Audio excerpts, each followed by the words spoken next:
I'm in flight.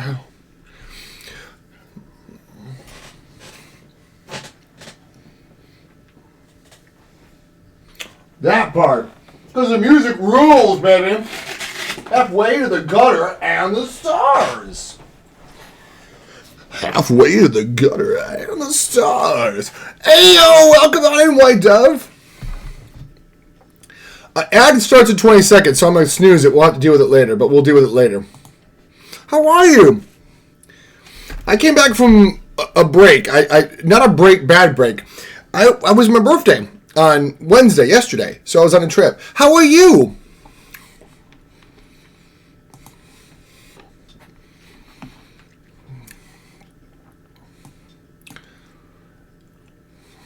I snoozed it for 4 minutes and came right back with a vengeance.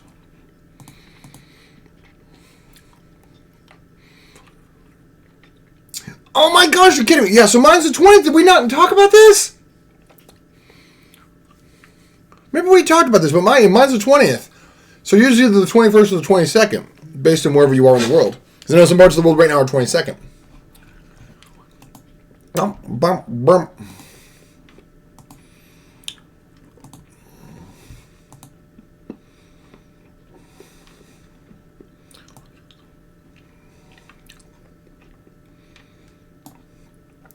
The song falls apart at that point.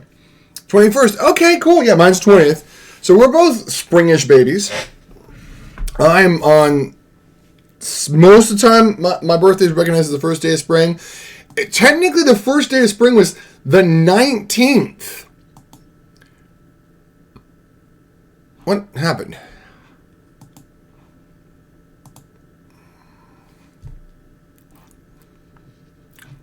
I guess I muted it.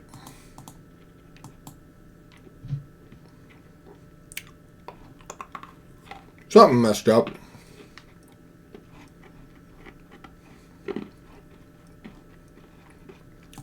Something messed up. There you go. But yeah. So, I got these wonderful presents from my family. I got a cake, which I can't show you because we ate it. I got this wonderful two-sided puzzle. Side one is them older. And side two of them is them younger, which I think is cute. But here's the other side, you see. And then I also got this, a mini Lego Skyline of London. And the cool part is actually in the reverse, it does tell you what the actual landmarks are. Nelson's Column is right here. National Gallery of Art. The tower that houses Big Ben. Big Ben is the bell. The Tower of London I recognize, and also the London Eye, which I didn't know was a thing. But I knew about the Tower of London. The Tower of London is literally the bridges. The Tower of London is the bridge, yeah. Faster, stronger. So, it's basically an architectural mini of it, which is pretty cool. But I always say that this is not Big Ben. Small Blueberry, welcome on in. I'm back from my break. It was my birthday yesterday. But, how are you? But I always say that this is the tower that holds Big Ben, because Big Ben is typically not the clock, but the bell in the clock. Fun fact. Faster. Oh, and the other thing I got was, I know you came in just a second late, and I'll show you again. This wonderful two-sided puzzle of Ellie and Carl from Up. Side one is that, side two is that. It's a double-sided puzzle. Over. I just realized her eyes are much smaller, younger than older than younger.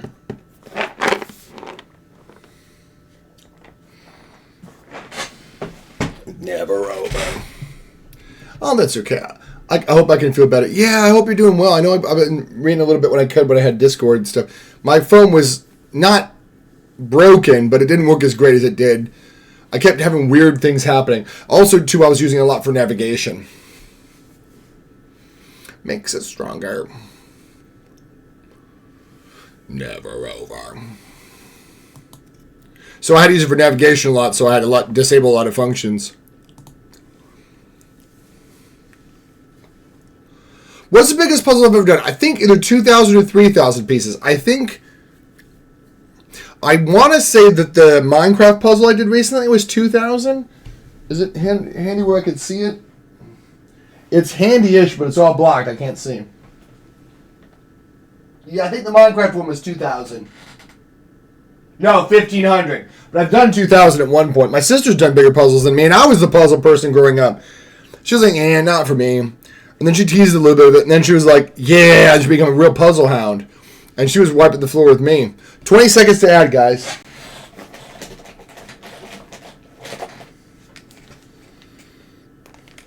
Look is never over.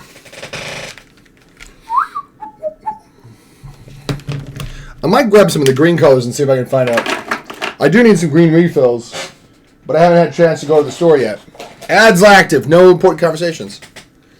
Oh, wait. Oh, it's about to start. It always acts like it hasn't started. It already did, but no, it's about to go now in about 20 seconds.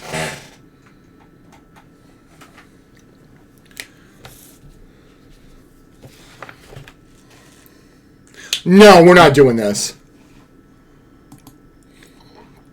I'm waiting for my boyfriend to respond. I think he's at work or his brother's still. Yeah, that could be tough. I know that was one thing I had to learn with Arlene was my boundaries about when to reach out and when not to reach out. And I was a very needy person when I was a lot younger. And I've learned to be less so and more relaxed. I used to be really paranoid. Why didn't you text me? Where are you? And I had to really learn to like... And it was a lot better. For me, it was an 8K landscape. 8,000! With a cottage and a river. Oh my gosh, I don't think I've ever done 8,000. There's the ad. No important conversations.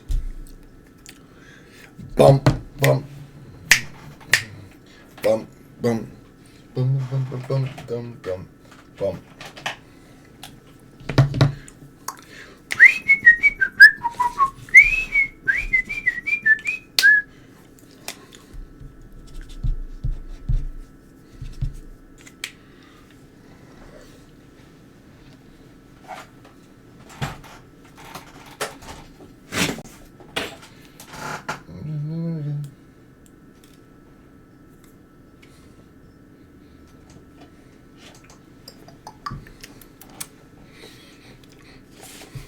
It's in 1966 now. Took me from 4 weeks, so you only done Saturday. Oh, that's cool though. So I got something stuck in my gums. Piece of something. I had to take a Rolade, so it's part of that.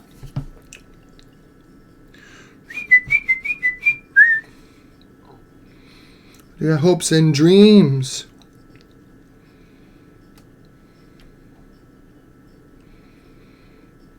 I'm a rebel just for kicks now.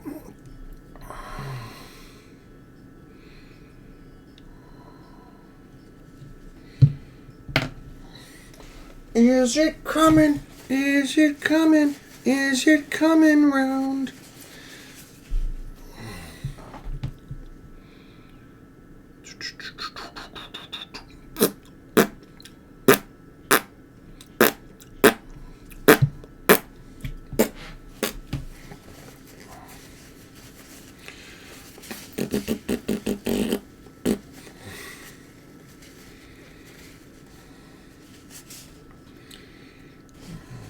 But I feel it still.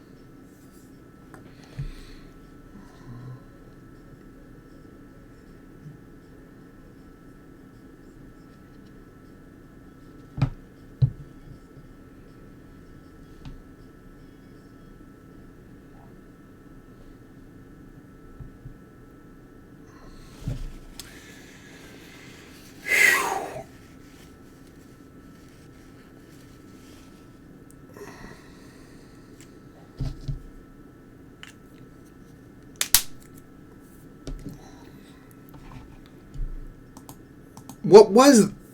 Oh.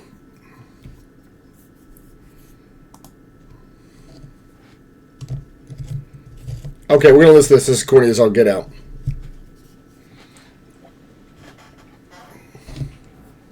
Oh, those crazy Russians. Bro, I have 8 ads help. That's what nothing important got discussed during that. we're gonna do. I've switched it to do big ads, so it's over with. So we don't have to do anything for like an hour or so. Sorry about the 8 ads. But the good news is nothing important happened. I just refilled the marker. I'm not going to do anything important during possible ad breaks. Yeah, that's gross. The fact that I remember the dance just for the... Yeah, this is not working out quite so good as I hoped it would.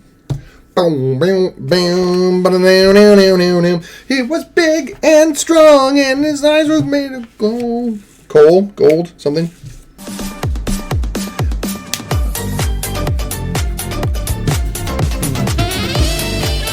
Wow. We had like 3 dances at once. If I was better at dancing, I'd try to make them all work at once, but I can't. I suck at dancing. I'm getting better though because I have better coordination now that I've been going to a chiropractor. Thank you for the redeems, by the way. Sorry, I was like blowing a raspberry. Oh, those crazy Russians. And actually, the producer of the song is actually the voice of that. The guy going, "There's a certain man in Russia." That's him. That's the guy who produced the song. I think it's funny because there's an episode of Black Mirror where this woman literally makes a deal with it. I was it with the devil, but it's actually like a devil advocate. He's like the devil's like sidekick or one of the. He's like an angel, but not an angel. He's not the devil, but he's like a devil. And so she's like helping him with his pitchfork or something. And like when he appears to her, he appears and she goes, "He looks like the guy from Boney M." And the cops are like, "Huh?" She's like, "Yeah, he wanted to take it a pleasing form. He knew I liked Boney M, so the demon appeared to be like Boney M." And they're like, "Sure he did." So it's funny how it's like this dark Black Mirror episode where this guy with this like she's fooling accidentally with the supernatural, and the supernatural decide to appear to her as the guy from Boney M because she saw him on a TV show once and rather fancied him. So he's like, "Oh, I wanted to be like I was normal and that you would accept my form."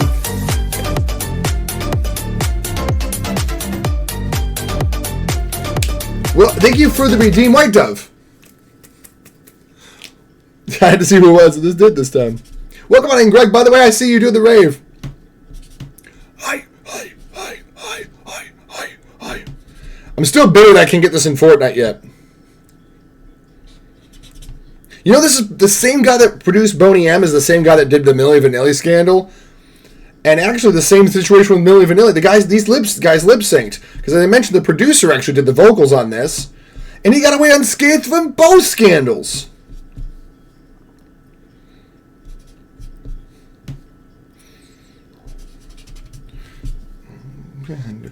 I gotta do a bunch of songs in Fortnite. Do you have your song bot on? Oh, I can turn it on. When we're done with Rasputin, I will activate more seriously.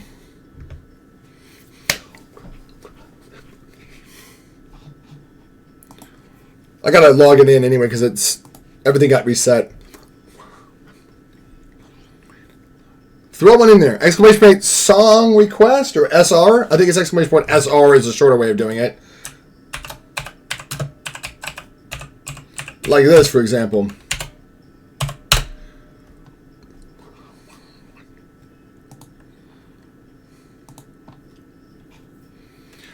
So I already got it on there. We're good to go. Oh, I thought you said, "Oh, those crazy Russians." Not that. We're doing this. Leave.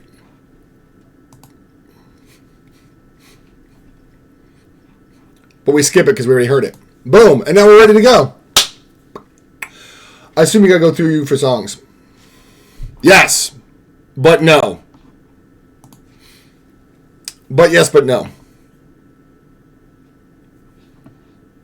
I'll put it in for you. No worries.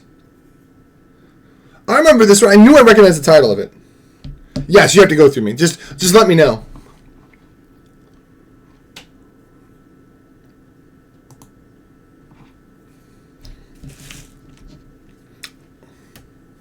I remember this one.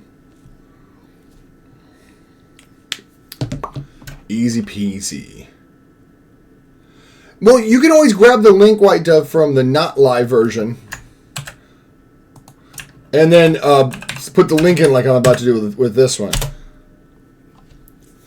Except not like that, because I messed it up. Like that should do it.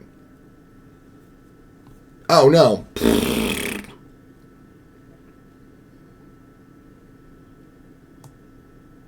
I'm missing some of the code, aren't I? I'm missing some of the code.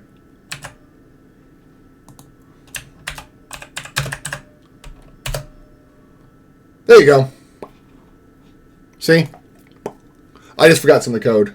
But yeah, if you do the direct link, it will play the correct version rather than just, oh, I'm going to find this version because it's the most popular one, or the most direct route to the answer of the question, which is, what song do I play? It'll just play whatever.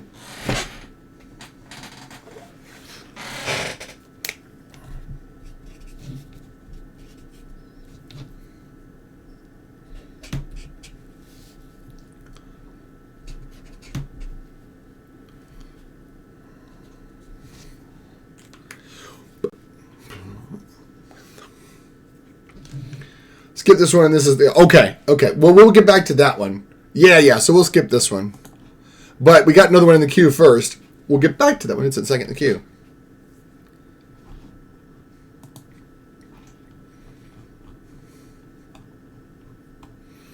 This is another bop, isn't it? Not that I'm worried about this. I'm not. I'm actually like, okay, this is a bop, isn't it?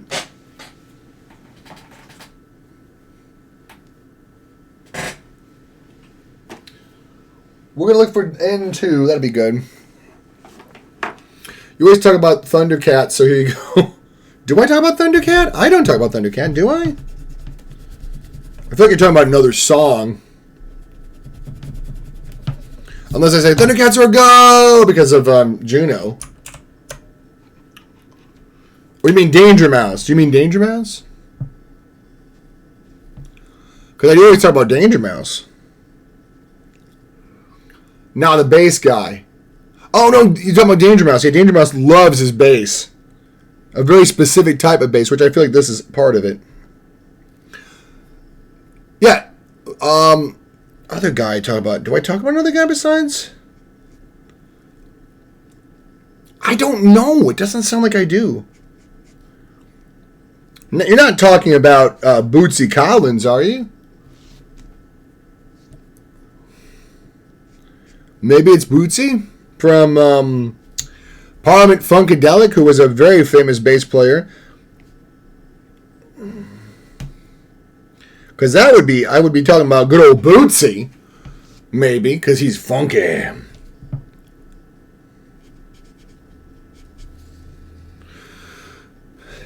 I probably have said something, I don't remember what I said. I swear you brought up Thundercat. No, I haven't. Never once. I didn't even know the name.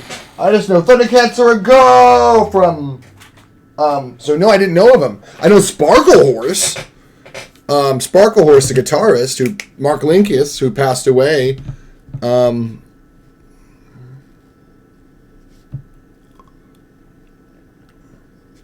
Mark Linkous worked with Danger Mouse in a few things, including Dark Night of the Soul, which is a great but dark album. It's hard to listen to. It literally is a tough album to listen to get through that. Although I do love that album. It's not an album you can listen to on an everyday basis. Because it's literally talking about pain, suffering, everything bad about the human condition. Just a little light record for your Thursday night, you know? A song, album that starts out with pain. It's just a matter of sensation. You're like, wait, what?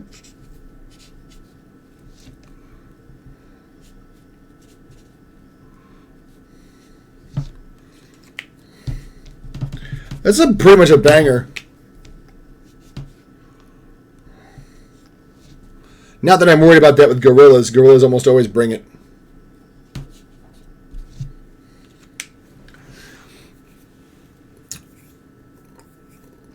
Because I remember every time you did, I was like, oh yeah, he's on the Gorillaz song. Are you sure it wasn't another stream? Like, we're both well-traveled folks. I don't remember. I've never heard the name before. So it couldn't have been me. Now, we're not talking about MF Doom. There you go. That's the one. So this is one we were listening to earlier, except now this is the non-live version, so we get to enjoy the non-live version. I want to go, yee! But, you know, that'll sound weird in the vibe without the music to back it up. Now it's like a stark raving lunatic.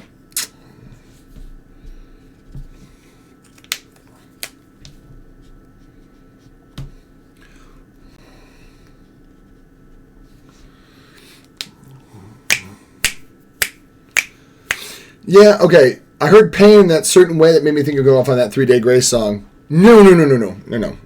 But there's a song the Flaming Lips did on the album of Dark Night of the Soul, and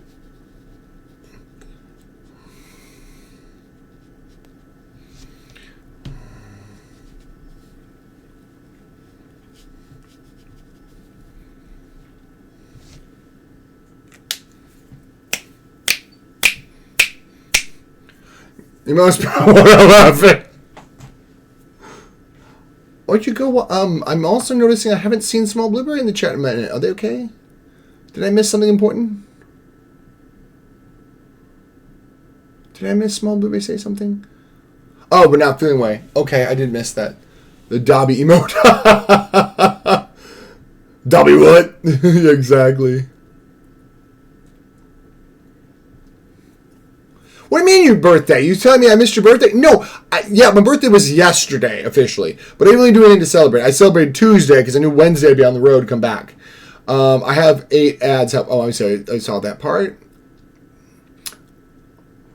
But thank you for all the happy late birthdays. I really didn't announce it. I just kind of went. So don't feel bad. But thank you for all the late happy birthdays. Like, even at work, they're like, oh, happy birthday. Like, technically it was yesterday, but I know you didn't. I basically said, I know you all didn't know till today, so I don't shame you. This one is from Micah H.M.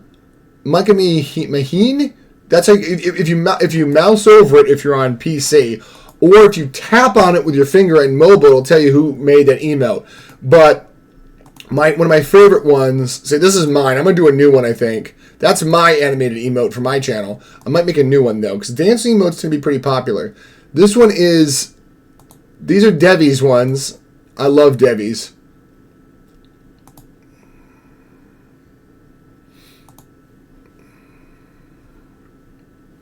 Oh, her alarm clock is amazing. Oh, she's got a raid train. Look at this. You can do a trade. Choo-choo. Yeah, but I'll put one in my channel. I might make it a follow emote so you guys get one. I have to make a good one for you guys. Like, I don't. That's the reason why you don't get good emotes from me. It's because I want to do good ones for you guys. I don't want to do crap ones for you. You know what I mean? I want to do ones that are worth you guys' time. This one's Kimmy's. And Kimmy's is... I don't know if she made this or had it commissioned. But look at this thing, guys. Look at that one.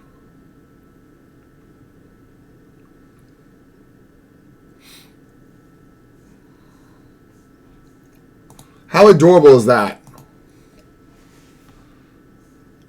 Yes! All of Kimmy's are now themed for Pokemon. Yeah, isn't that cute? I'm gonna show a bunch of Kimmy's in here. A whole bunch of hers. I don't know if she paid for them or she made them herself. This doesn't look like her style. That's the only reason I said she probably bought them. She's a talented artist, but this doesn't look like her style. I'll send you a bunch of her animated ones. She's a Twitch partner, so she gets a bunch of slots. Look at all of these emotes. Can I add that? Yeah. Not me not drawing and just paying attention to... Right? Aren't they adorable? I went to ask her who made them. Because I don't want to say, like, who made them? Like, you're too bad to make those. No. Kimmy is a talented artist. It's just, I only know she had them commissioned because that doesn't look like her style. You know what I mean? Like, that's the only reason I know she didn't make those, because that's not her typical style. Now, maybe she did make those. I could be wrong. It does... Like I said, that's not what I recognize to be her style, but it could be hers. I don't see a mark of the artist, so maybe she did make them. But I thought she commissioned most of hers from other artists. But look at the angry Jigglypuff at the end of that. Look at the angry Jigglypuff. Yeah, it's too great.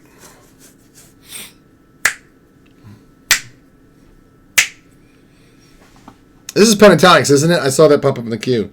Pop up in the queue. Blueberry, peach pie, pizza pie, minced tart.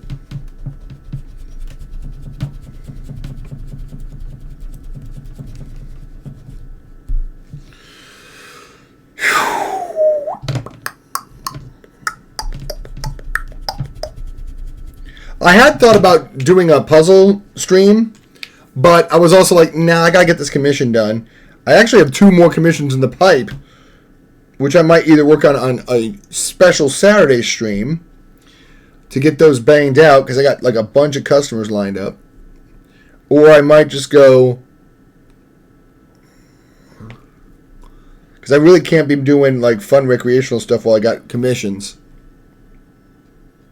Though I'd like to, I don't want to when people have paid. And I do have a rush job. They want it by next Sunday. Ooh! And I told Arlene, because she's my negotiating agent, and I'm like, you do know that they want it for Easter. That's literally next Sunday. Like a week to do 2 paintings. And I'm like, you do also know I've got another person in front that might be mighty upset,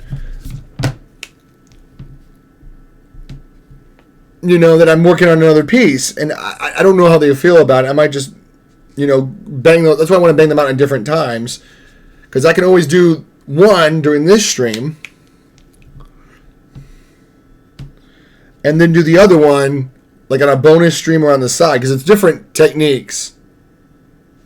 But I also am very sensitive because I don't want to make, you know, other people, you know what I mean? I'm not dragging my feet on this one at all by any means. This has been my primary focus for the last several weeks, you know?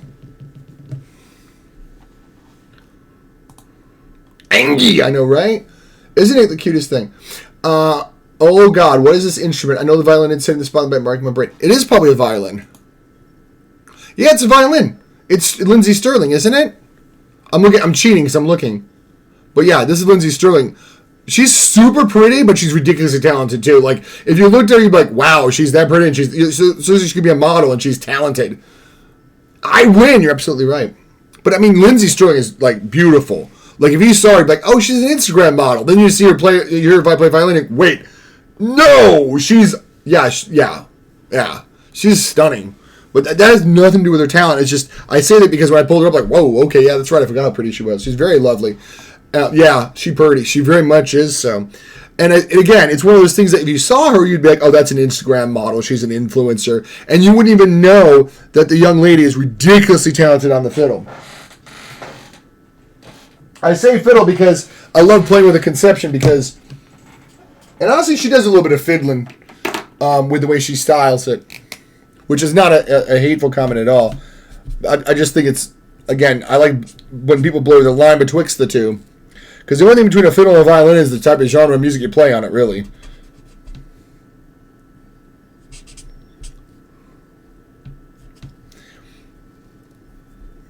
She's like the rock star on the violin. And the thing is, it's sad because violin got so pigeonholed into classical music. And the thing is, too, we forget that for a while, violin was almost, could be a jazz instrument. It was so close. It was on the cusp. It was teetering on the edge of being recognized as a jazz instrument. And then it kind of didn't get. Because I think what happened was most people that were seriously learning violin didn't want to push to jazz. But it was so good. Like, if you ever heard a jazz violin play, you're like, oh, God. Like, a good one. Like, there was one in the Duke Ellington band that was decent. But I'm talking about an honest-to-God jazz violin. Not somebody that's faking it. But, like, Lindsey Stirling, she does honest-to-goodness, like, it can't even be called violin playing. It's almost like fiddling because she has an intensity that doesn't match classical music at all. And she's doing more emotional arrangements than you hear in most typical classical pieces.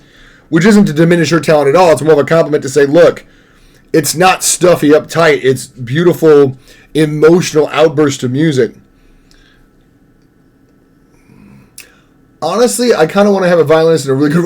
And it's possible, though. There is electric violin, too. I want to think of a good classical piece that has it in there, electric violin. There's one, it's called Black Angels, that uses an electric string quartet, and it is like, it can be terrifying. It's intense.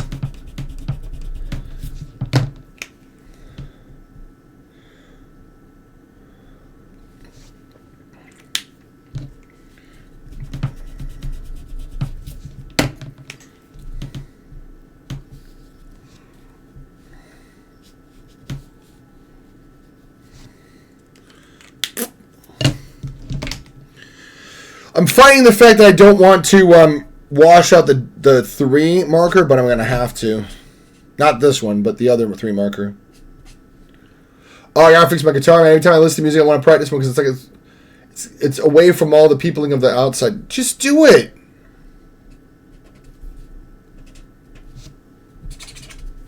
Do I have an N3 refill? I don't even know if I have an N3 refill. I might not.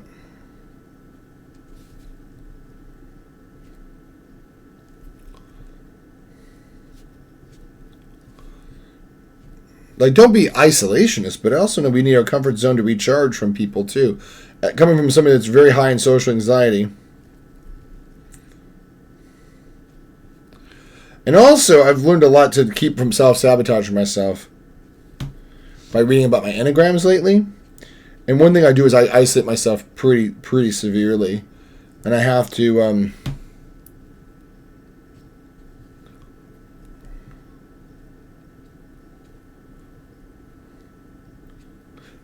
Both Stray Kids, Lindsay, and Pentatonix have been my favorite artists, which is why most of the songs I put up one of those. Hey, nothing wrong with having favorites.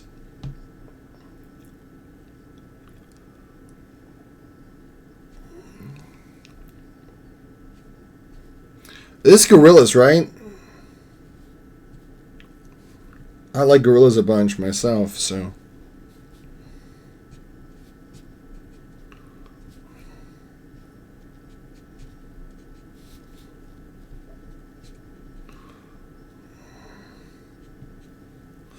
Because that sounds like the guy that voices 2D.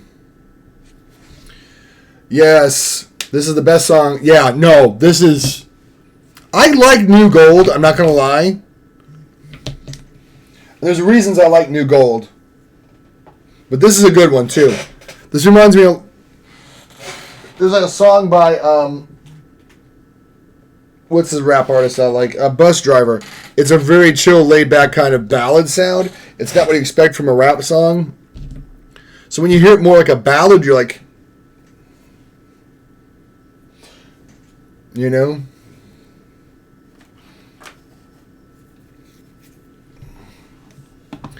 I'm sorry. No, yeah. Exactly. But the thing is, I can tell... Like... I'm not sure I spelled that right. No! How did you get that from New Gold? What the heck? Is it Magic Gold? I thought it was New Gold.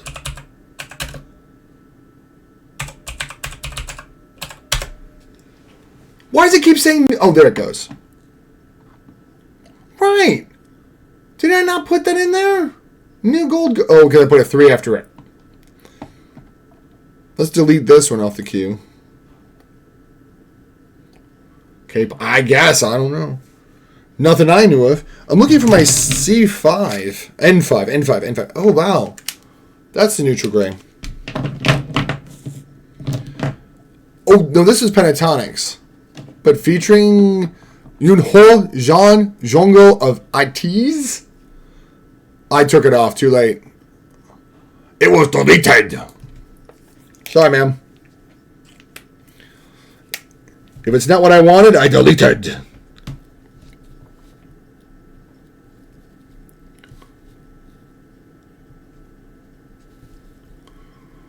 I'm going to need it to be the right song. I'm going to delete it.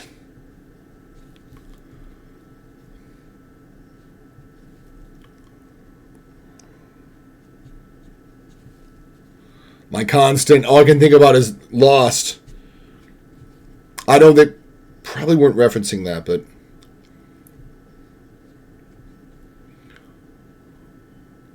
Wasn't Penny Desmond's constant? Yeah. And it's so heartbreaking when even though they're not together, and he's like, please just answer the door. I need you to answer the door. I need you. And she's like, what do you want, Desmond? He's like, I just need you for 2 seconds. Because Penny was his constant. Even when they broke up, Penny is his anchor. And so when in the future he's like, Penny, she's like, what? He goes, oh, and it like restores all of his memories, and it's because it's his constant. And then you open the book, and the guy that helped him was named Daniel Faraday. Helped Penny and David. You look at his notes. You look at Daniel's notes. He goes, if all else fails, Desmond is your constant. And I'm like, oh my God. He was helping his own. Not only was he helping his friend Desmond, he was ultimately helping himself by helping Desmond. And I was like, oh. If all else fails, Desmond Hume is my constant. Oh. If you've never seen Lost, you missed out. That the episode The Constant. It's a good song, man. Space. But essentially, in The Constant, Desmond was leaping through time. And this whole time, like, everybody treated Desmond like he was a guy without any direction in life. And then we find out the reason why he doesn't have any direction in life is because he's been jumping through time and he's been confused because he doesn't know what time frame he's in because he's jumping around in time. So we're like, oh, crud. That's why Desmond seems like he's a directionless idiot in his younger years. He has no idea what's going on. He's jumping through time and history with no context. So when it appears that he's running away, it's not that he's running away, he just doesn't know what he's doing. And so they have a cover of Bohemian Rhapsody too. It's Pentatonic's a cover band? No. Well, they do covers, but that's not what they do. They do original songs as well. But they do also do covers. Like, they're known for doing their version of stuff too. But it's not all they're known for. Like, they make original and, it's both a mix of original content and brand new stuff from them. So anyway, Desmond, we find out from the future, from his friend, Daniel Faraday, he's like, you need a constant. You need something in your life that will anchor you to the right time period, and it will stop you from leaping around in time. Oh, well, dang, okay. So then so he finds out that his then girlfriend, soon to be ex then girlfriend Penny, is in fact his constant. So at this time frame they're breaking up, and she's like, "What do you want?" He's like, "You don't understand. Like, my entire future depends on you. You have to answer And so like he's in the future, waiting for her to answer the phone call, and then it's just, I forget exactly how it plays out, but the idea is if she doesn't answer the phone, he's dead. He's dead in both the past and the present. And she answers the phone, and you're like, oh my gosh, it saved his life. And it re-anchors him back to the present. You remember, everything floods back to him. He's like, oh, I understand. And then he remembers who he is, what's going on. And you're like, oh my gosh. And then you find out the scientist that helped him, Daniel Faraday, in his notebook it says, if all else fails, Desmond Hume is your constant. So in other words, he knew he'd run into Desmond in other time frames too, and that was his notation to remind him if the time comes and you start getting unanchored from time, visit Desmond, he will re-anchor you. Can I play the song on my... If it's got curses in it, that's okay. I'm usually against that, playing them, but if I've been pre-warned for that, I appreciate that. I just don't know what my viewers bet that had a swear. But if we're already pre-prepared for the swear, then I'm okay with it. I'm okay with it. And we're late enough in the night. I usually don't like to listen to anything that may have even a mild swear until after 8. After the 9 o'clock hour. We're about to be the 9 o'clock hour. I, for one, don't mind curses if I say go for it. Yeah, exactly. I appreciate the ask, though. That is super polite. Oh, my gosh. That's why I usually said, as me, I choose not to listen to them during stream because I don't want anybody to be offended. But I think as long as we're all concerned in here right now are okay with it, I'm okay with it. I know I'm okay with it, but if everybody in here concerned is okay with it, then we're good to go. Also, too, I'm saving the VODs for YouTube, but the songs won't imprint. So that means even if you're like, oh man, I don't want to mess up your replay videos, they don't imprint. So any swears will not be in the replay anyway. So no worries there either.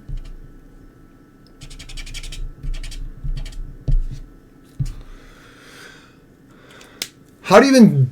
And then I catch a curse. I know you do because you're better at listening to. You're better at listening for lyrics. How do you even do that? But to be honest, you're embedded in OBS is the ability to how it broadcasts live and how it how it saves it to your VODs, because it doesn't actually take your live video and put it to the VOD. It takes what it was told to put in the VOD. So you tell it, don't put this track into your VOD.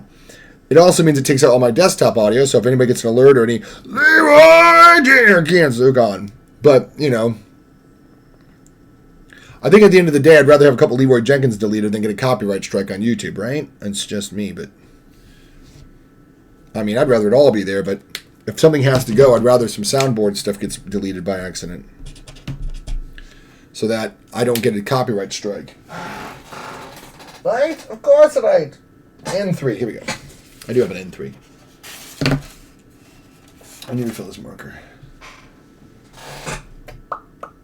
But I'm going to probably divide my time. Like these streams will be 100% on the evenings. These will be streamed. Oh. I already bought this one. But I never opened it. Okay. But I will probably do the other project on the weekends. Yeah, and if you want to be a dingle about it, you can always just edit the soundboard and stuff back. Right, exactly. I could always just go back and pop it in with, like, what do you call it? DaVinci. Find the soundboard and pop it in at the right time. Yeah, it would be a lie, but it would be a lie based on the truth. So, I mean, it's not any more of a lie than any other biographical movie.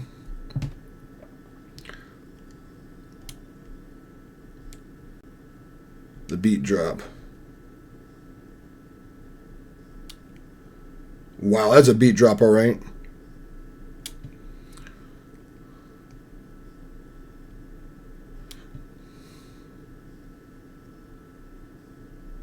Reminds me of the soundtrack from the movie Pi by Darren Aronofsky.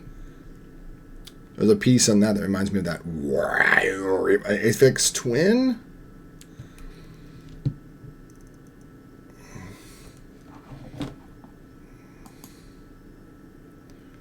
No.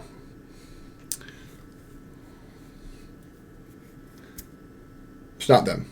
Yeah, and if you want to be... Oh, yeah. Never mind. Read about that. I found some really cool video game music the other day. No. It's overfilled. Red alert, shields up.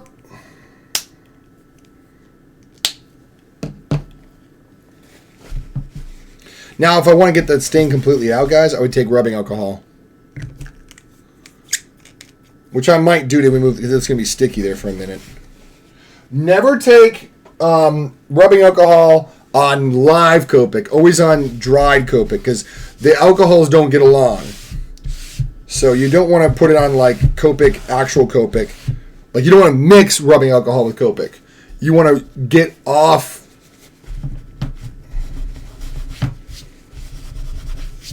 Let me get some rubbing alcohol real quick.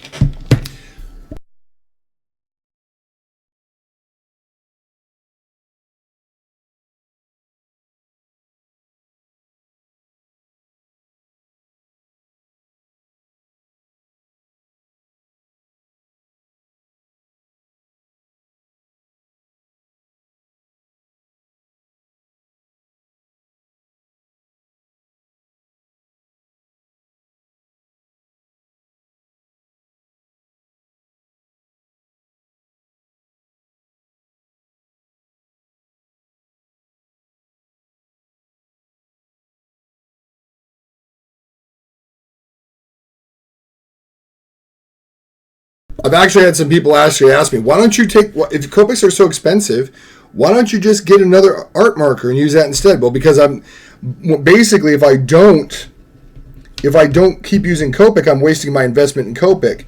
And oh, by the way, you can't mix them because the alcohols they all use are all different and they can be volatile in combination with each other. So you can't just go, oh, I'm going to use this alcohol marker because it could be a volatile mixture. And this has been proven. I had another artist that I knew. They'd mixed some different kinds of alcohol together, and yeah, it will cause either a flammable and or noxious and or explosive combination. So you shouldn't be mixing your different markers together. So I always, do it separately. That's why you never use rubbing alcohol on wet Copic. You only ever use it for like dry Copic to get off stains. Hand sanitizer works pretty good too.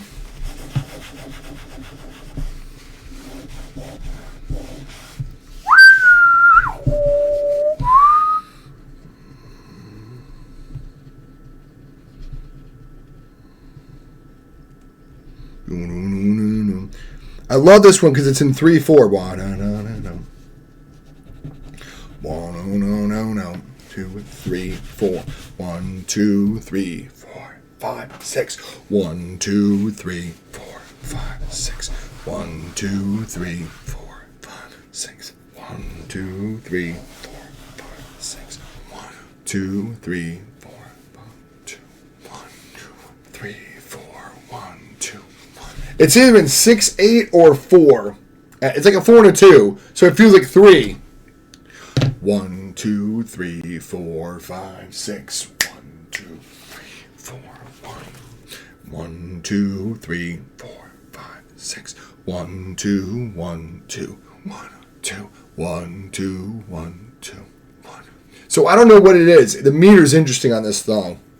Because it's definitely in groups of 3. It's not in 3 because it would be, the downbeat would be on the 4. I don't know. It's definitely unique. Losing our minds.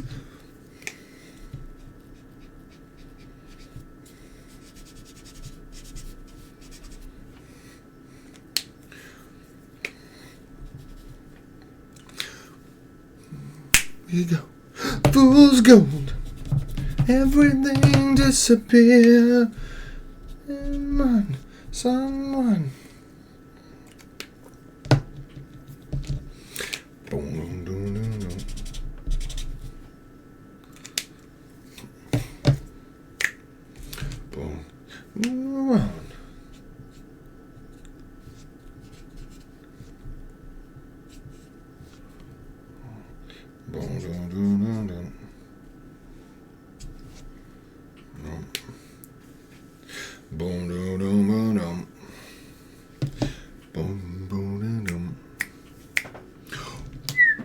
There are also reasons Copics are expensive. You can use them because they're good markers. And for me, it's like other art markers. You can't buy refills. They're basically trash if it goes to a landfill up to that point.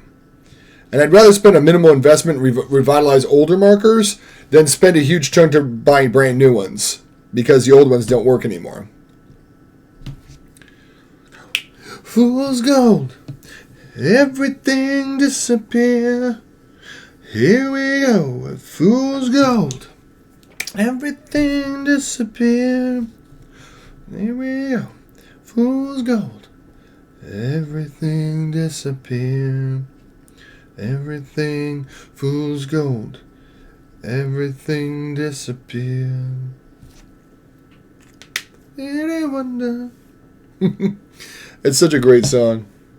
I don't get tired of hearing that one for a minute.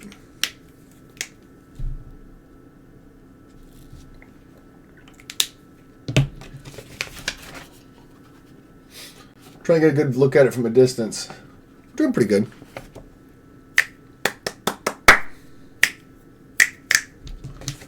See if this 81's too dark. It is. 93 is the series I want. 91.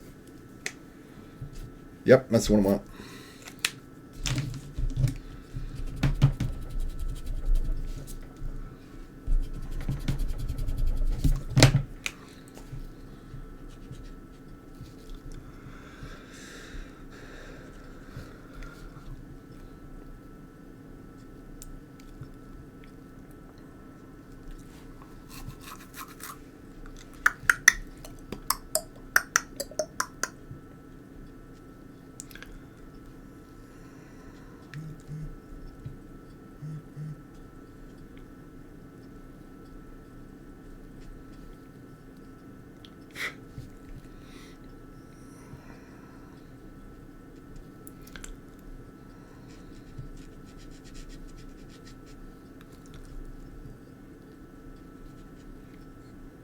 Okay, I'm okay with that. I'm okay with that one.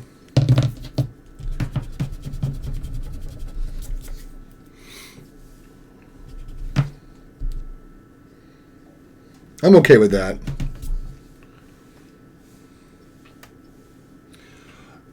Yeah, exactly. It's like what I talk about with Beck that I love so much about Beck. I've listened to some of his songs like 5, 10, 15, 20 times, and I'm still not tired of them. There's just something about he knows how to get a freshness in the riff, how he performs it, something, a combination of all of those. That it's still not tired to me to hear it. Like Signed, Sealed, Delivered by Stevie Wonder.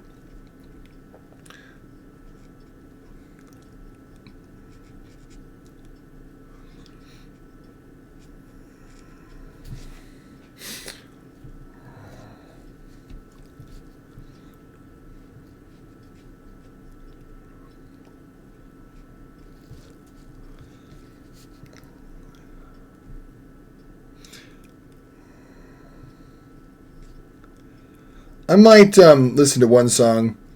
If we can get through that, I think we can get through what I want to listen to. There's one that's really good, but it's like, oh, that one's loaded with curses. Curses and swearing. And it's a little vulgar. But that's not the one I want to listen to. I want to listen to, what's the name of that song I like so much?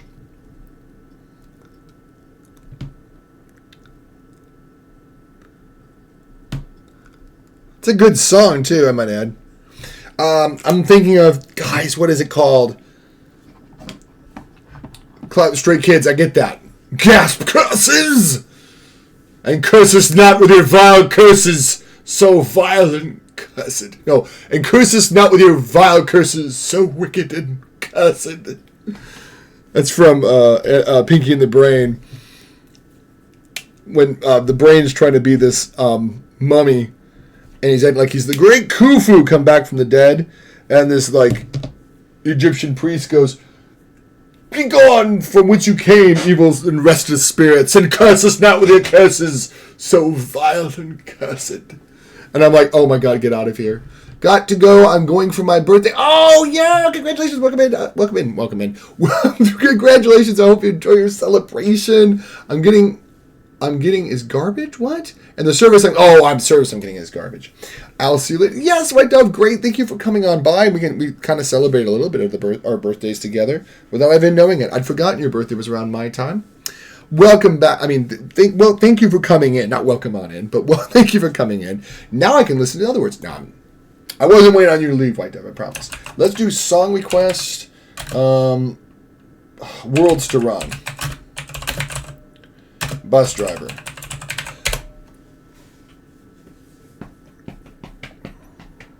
Because this one is like the most ballad rap song I've ever heard in my entire life. It shouldn't be a ballad, and yet it is.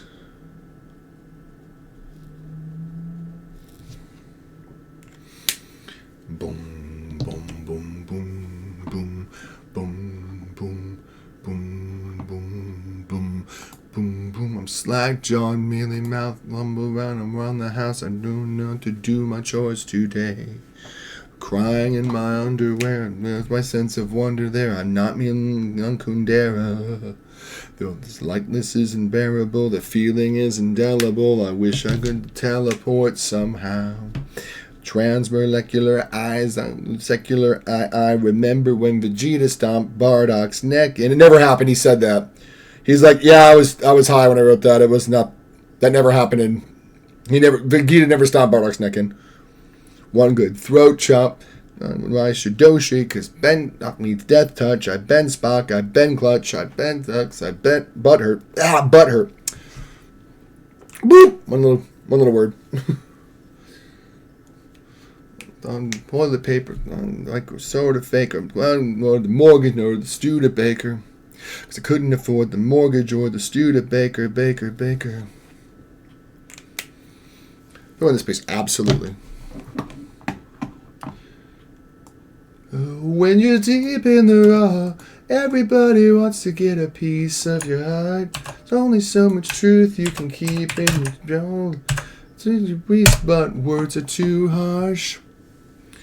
Overspoke my peace. The streets.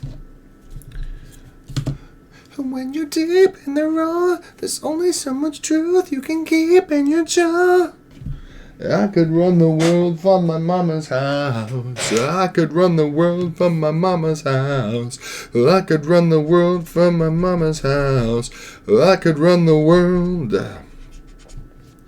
When you're deep in the raw, there's only so much truth you can keep in your jaw. Till it bleeds through the wall. When you're deep in the raw. Every song responds to a threat. Every $100 wet. I love it. Every $100 wet. I mean, it is. It would be. Bakers clean drinks. And who was he? Driver. Here it is. Driver old. He bleeped out his own curse. I love it. Take turns. Also, dig this reference. Lamont Park is Winterfell. I love how he said that his home area of rapping is Winterfell, which is a reference, of course, to Game of Thrones. He's like, with one sentence with Lamont Park, Lamont Park is my Winterfell. He instantly says, I'm like the Starks. I'm attacked in my own home country. One word, one sentence, he's able to paint an entire picture just by referencing the right Game of Thrones reference. Deep in the raw, everybody wants to get a piece of your heart. There's only so much truth you can keep in your jaw. Speak your ways, but words are too harsh. When I was a younger man, I could feel the entire world, but now that I'm older, gah. I could run the world from my mama's house. I could run the world from my mama's house. I could run the world from my mama's house. I could run the world. No, you're fair, Greg. I was just laughing because you brought it right back around. I wasn't mad about it. I just didn't get around to it. I just didn't feel like re-adding it, and you just put me in a situation where I had to re-add it, so it's all good. Trust me, you're not making me do anything I don't want to do. I just was too lazy to do it. That's the whole ball of wax right there. I just was too lazy to add it back in. I was like, yeah, don't worry about it. And then you made me worried about it, which isn't a problem. Trust me, it's not a problem. But you like the song, that's fair. I mean, again, I don't know enough about it to really be passionate about it to reinstate it, but if you want to reinstate it, I'm okay with this. There's only so much truth you can keep in your jaw. I love that song. It's too soulful for a freaking rap song.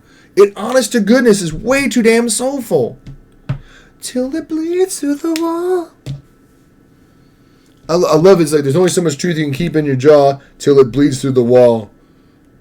And what I think he says too much. You can keep speak your piece in your bowl. He's talking about that kind of a bowl. But also he says jaw. Like you only keep so much truth you can keep in your jaw. You know, until it bleeds through the wall. It's like you can only keep so much truth down before you just can't stand it any longer. And out it comes. Till it bleeds through the wall. Such a.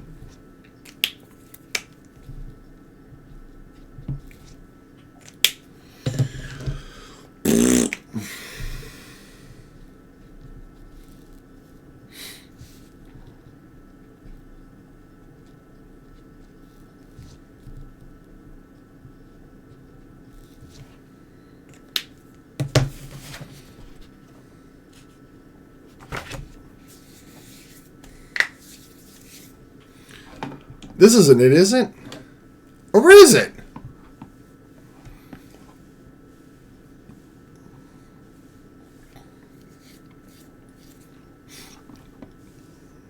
Okay. I guess I'm just used to hearing the guy that sings like 2D. Nothing wrong with that. Because what I'm going to do, September has come. November has come.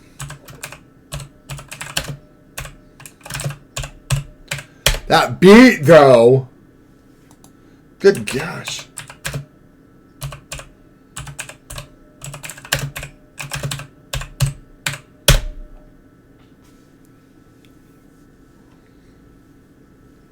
There he is.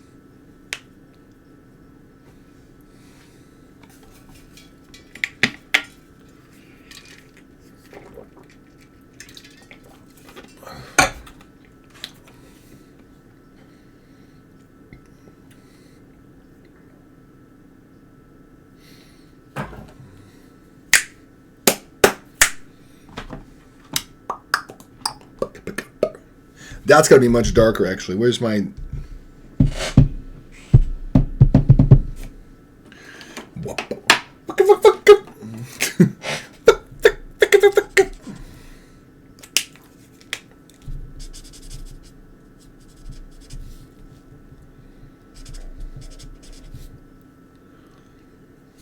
All my life.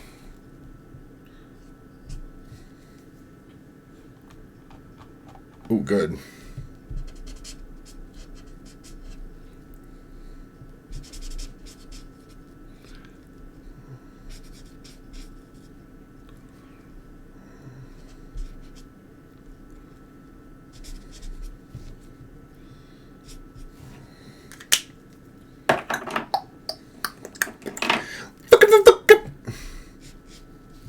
Good song. Not that I have my doubts. This is MF Doom. MF Doom in the house.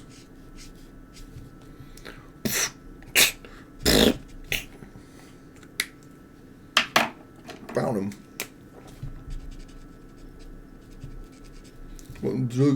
COVID bombed.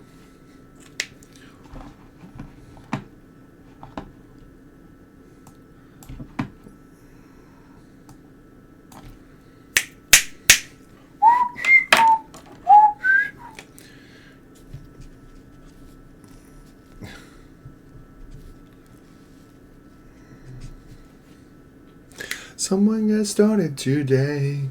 Nice. You playing Fortnite? I assume with that kind of language. Oh way. I gotta play some Overwatch. I'm sadly behind. I barely played anything with the Cowboy Bebop event. Not that there's anything to win except that awful hamster skin I could care two squats about, but I still want to get anything I can get for free. No, November has come. No, no way. Like a spigot. Can I kick it wicked? The poet flowing. The whole diamond acquired off the black market. Love this part right here. A rapper bug zapper. A rapper bug zapper.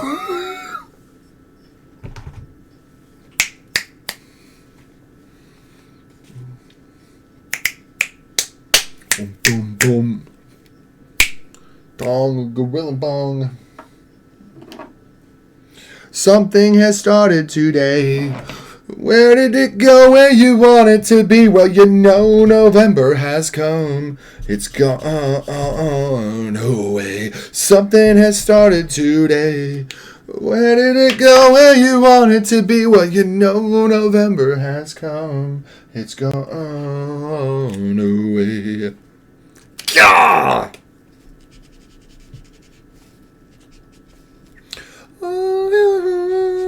It's gone away. God, it's so good. Okay, I'm gonna listen to that one after I do what song do I want to do? It's Doom. All caps, because it's insane, but it's good. It's built off of beats from old 50s and 60s and 70s cop shows, from like Streets of San Francisco and stuff like that. And I'm like, how is a beat built off of soundtracks of TV shows, cop shows from the 70s? It's built off of a beat from that. What the heck?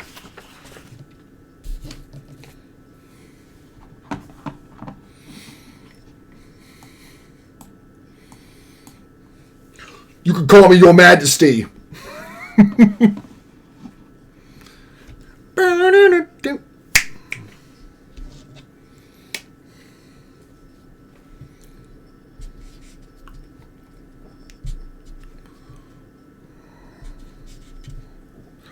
Don't talk about my mom, Joe. Don't talk about my mom, Joe.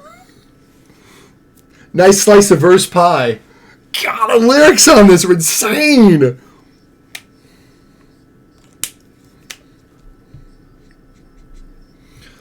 Nice slice of verse pie. What the heck?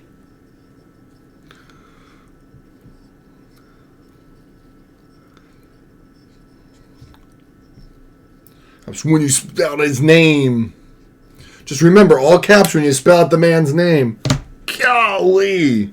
What's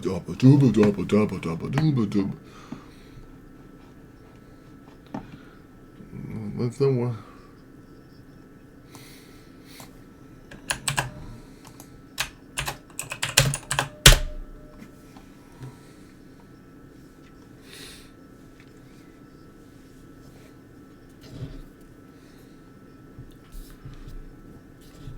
Like snot bubbles. No, it's okay.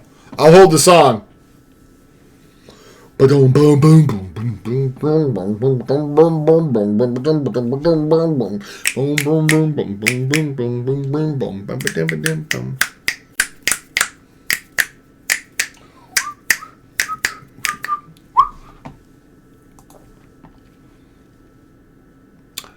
suck. We're going to hold that thought. I'm going to play something from MF Doom. Not MF Doom. Music. Music.youtube.com. Music.youtube.com. Such a surprise. Cheat codes, right? Well, listen, cheat codes. Uploads.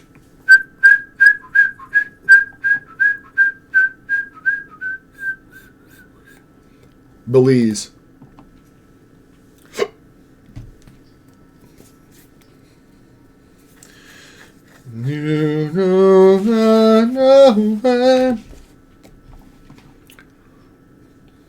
MF Doom in the house tonight. I don't know why I sound like Coach Z, but apparently my rapper voice is Coach Z. Coach Z on 212.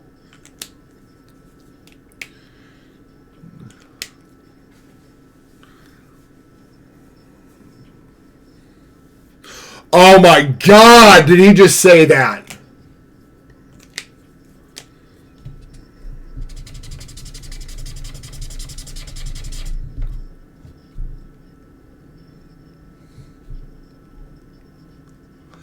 Oh, get out of here!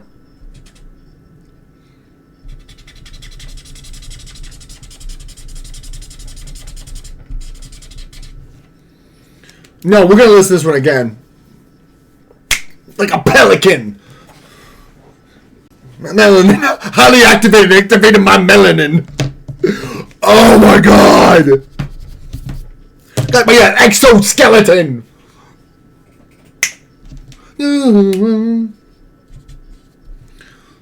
Let's put the Oxfords. He's like, bring the dictionary. I'm ready.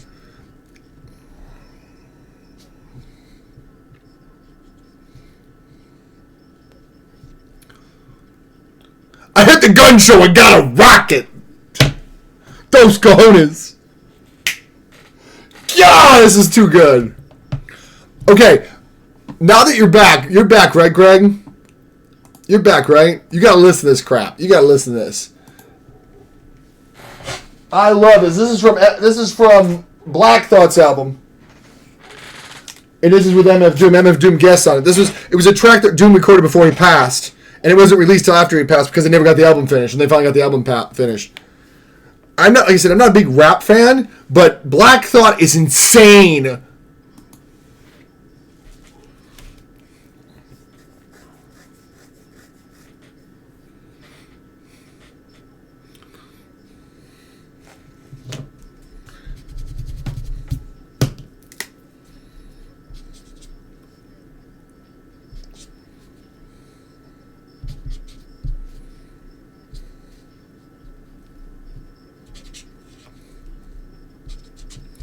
How many rappers use the word jurisprudence?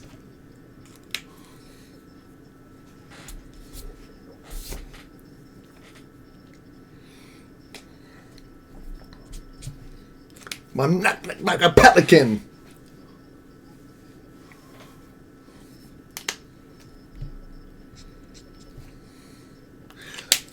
Like skin, I got me an exoskeleton. Dang! Cambridge, the Websters, the Oxfords. Yeah, bring a dictionary with this guy.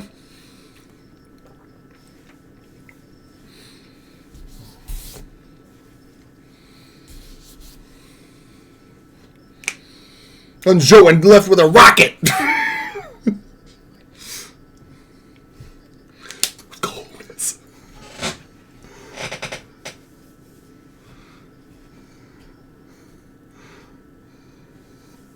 Yeah, a lot of music I hear is, oh my god, I'm so awesome, I have so much sex, I'm the best rapper.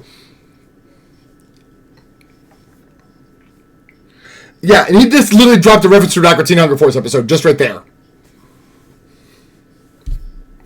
I always wanted to say that. He brought up the Brood Witch episode. Gown.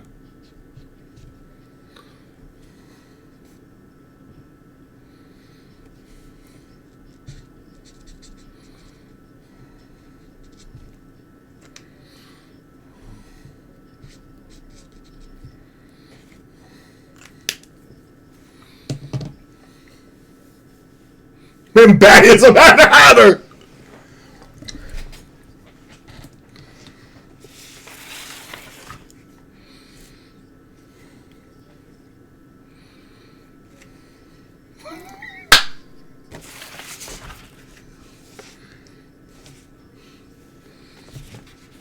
Wheeze D's.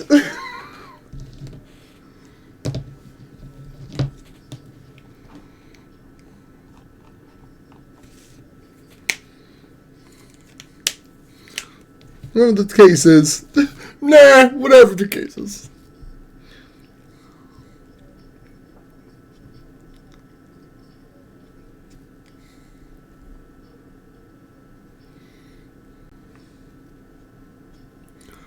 Golly. Like, he's like next level. Like, him and Black Thought. I paused your song, by the way. I didn't play it during the break. As soon as I saw that, I threw him Doom and was like, I'm not going to let you miss your song that you requested. I always catch those things. Or I try to always catch those things. If I miss it, you let me know. But I mean, how good is that? Get the Cambridge, the Websters, the Oxfords. Like, bring a dictionary. I'm ready. Because he knows he can play with words. He knows this. Black Thought knows he's a master of crafting words. He's even saying, like, bring a dictionary. I'm ready. And I love his, like, F a thick skin, I got me an exoskeleton. I'm like, what? What did he just say? It's so much of a deeper knowledge, understanding, and craftsmanship of the English language, more than just F this, F that, F this. I have so many sex with so many hoes. That's not good music. It's not like a gorilla song, but I've been jamming to this once in a lifetime for days, and I don't know. No. I got it queued up, and you know what? It's funny. I love this group. This one, right? As soon as I queued up, like, there's no way it was this one. But their talking heads are insane.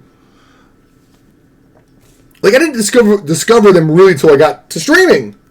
I knew of them, and I knew there were some of the songs. You probably heard it with me. Probably.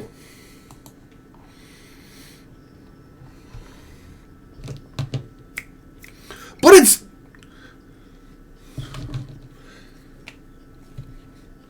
with a beautiful wife. So, how did I get here?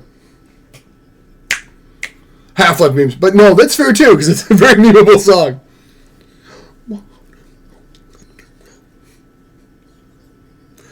I mean, it's 95% nonsense, but so is 96% of back.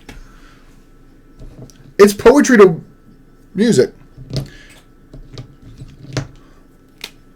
An automobile. Full house. Mask yourself. It's not my beautiful wife.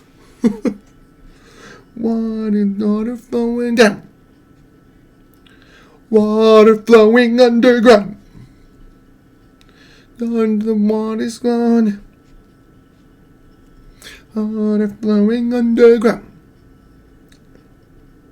Same as it ever was. Same as it ever was. Same as it ever was. I mean, don't get me wrong. I know I've heard some bad things about David Byrne. He's very egotistical from what I've heard. But like people have said, he's also a very talented person. Ego be damned.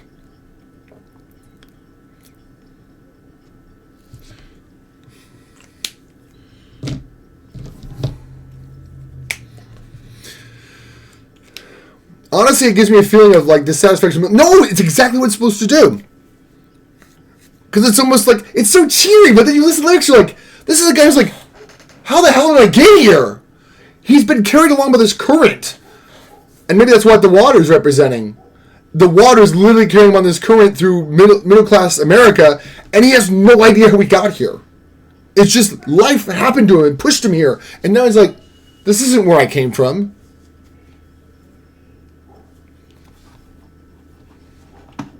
Another song by another great genius.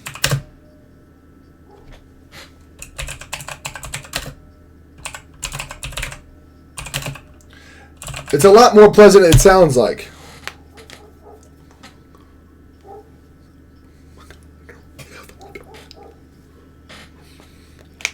Water flowing down.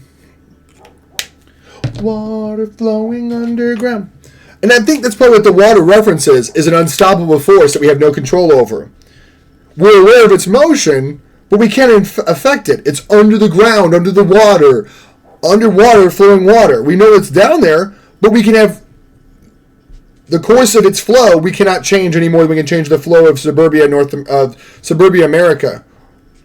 We can't change the flow of that any more than we can change the flow of society. We're aware of its currents, we're aware of its flow, but we cannot impact it or change it any more than water underground.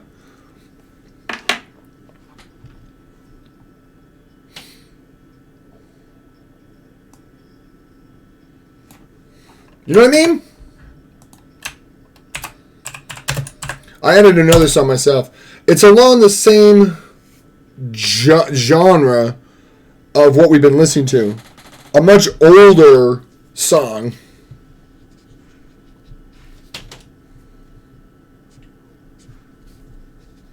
Same as it ever was. Same as it ever was.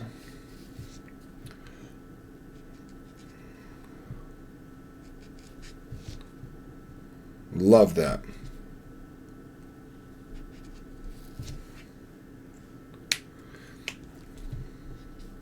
The author of this is Carole King. Welcome on in, Big.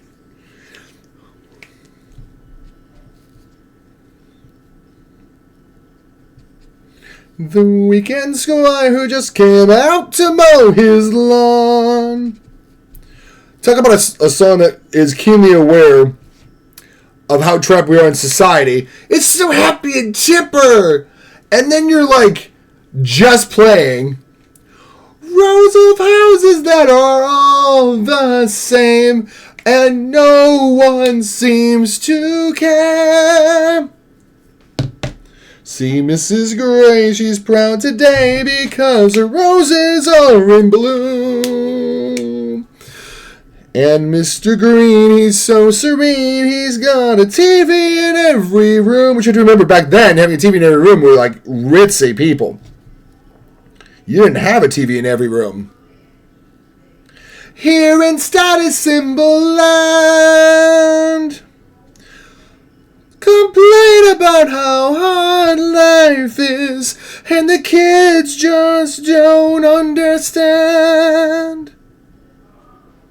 Creature comfort those, they only numb my soul and make it hard for me to see. Since seem to stray to places far away. I need a change of scenery.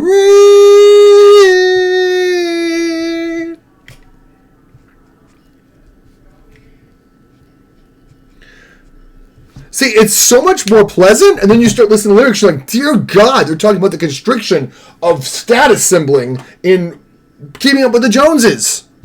That's my favorite rapper, without a doubt. She joined up with a couple of restrictions.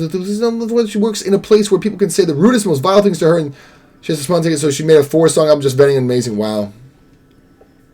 We'll be all right. Swear warning.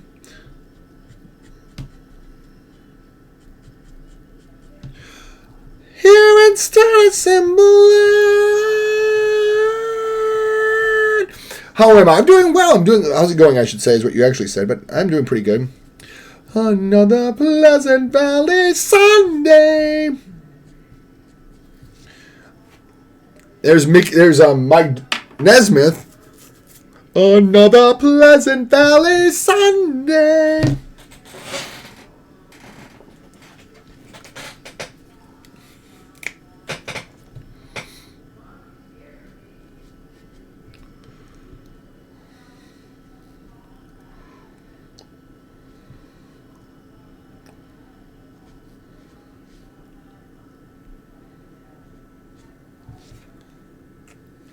I mean, does that sound like the anthem of a very happy society? It sounds like it wants to be. But then you start listening, you're like, nah, that is a trap. That's why I'm thinking that's a very good follow-up to the last one.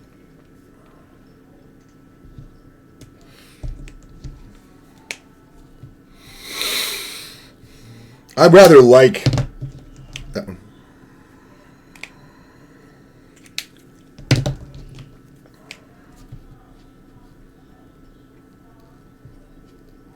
Mm.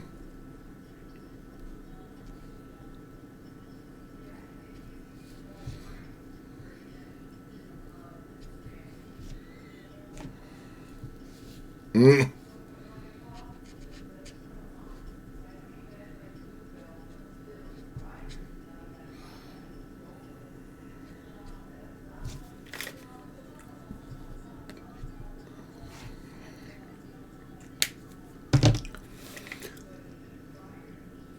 You catch that?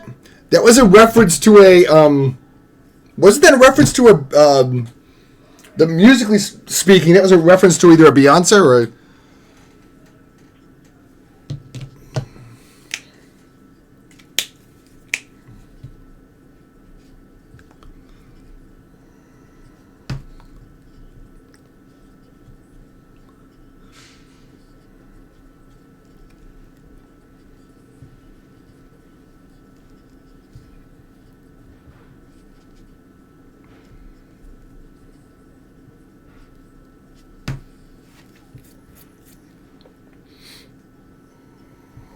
No, the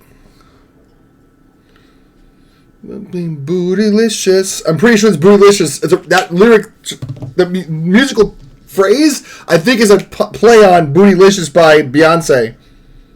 I don't know if it's intentional or if it's just something I found in the pattern. It could be because it's in the same key. But, or Survivor.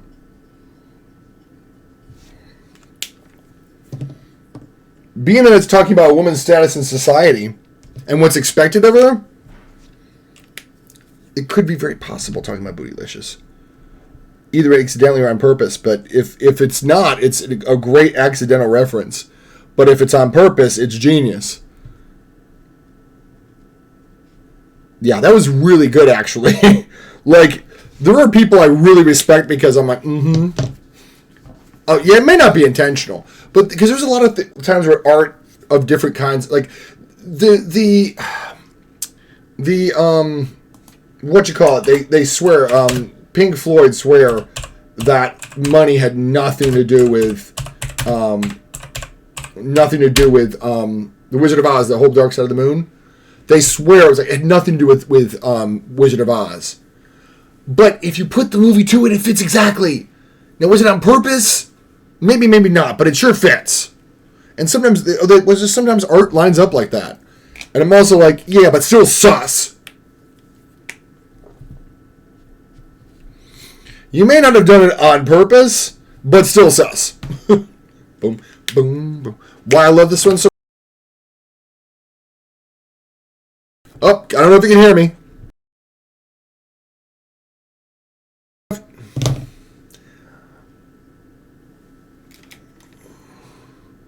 Okay, can we hear me now? Can you hear me okay? Let me know if y'all can hear me.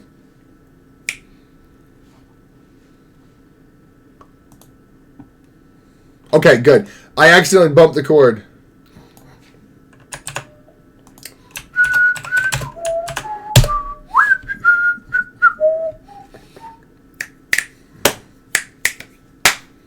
Boom, boom, boom, boom, boom, boom, boom, boom. Because I bumped the cord and it messes up the whole process. Boom, boom, boom, boom, boom, boom, boom, boom, boom.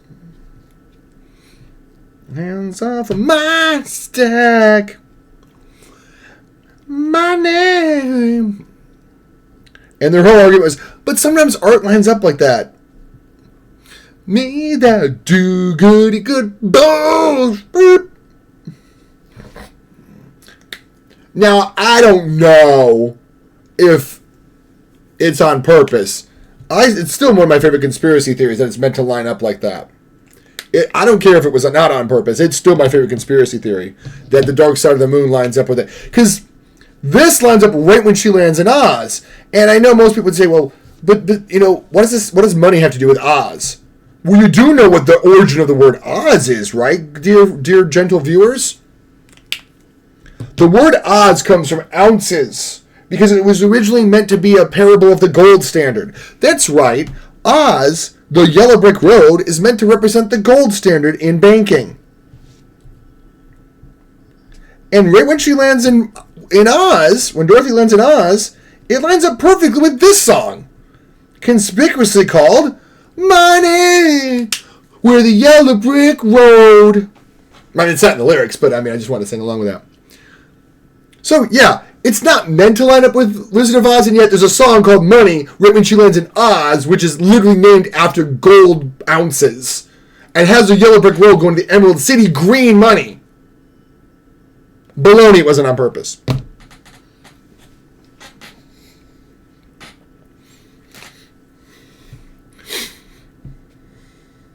Why I love this song so much? Well, first of all, it's got a swagger to it. But the other reason I love this song so much, it's in 7 for chunks of it. Did you know that? It's in 7. So all you music nerds out there, they go, odd meters? Odd meters? Yeah, odd meters. 7? Not doing this part. This is more conventional. This is not, though. 1, 2, 3, 4, 5, 6, 7. 1, 2, 3, 4, 5, 6, 7. 2, 3, 4, 5, 6, 7. 1, 2, 3, 4, 5, 6, 7. 1, 2, 3, 4, 5, 6, 7. 1. It's in 7. After I'm done with the game, I'll tell you the whole story behind her album. Yeah, do it. You're like, I'm buried deep in a game. Rise and rise. Away, away, away. Bum-ba-dum, bum-ba-dum, bum-ba-dum, bum. They break away from the 7 a lot. Bum-ba-dum, bum-ba-dum, bum-ba-dum, bum-ba-dum. 1 and 2, 1 and 2, and 1 and 2. I love how he just goes, forget it. And they'll drop the 7 at the drop of a hat just to meet the words. What keeps us on track, though, is that steady boom, boom, boom, boom. That boom, boom. That turn back up to the B helps you keep grounded in where the downbeat is. Boom, boom, boom, boom. That gesture is what keeps you grounded in the meter, even if the meter is constantly shifting.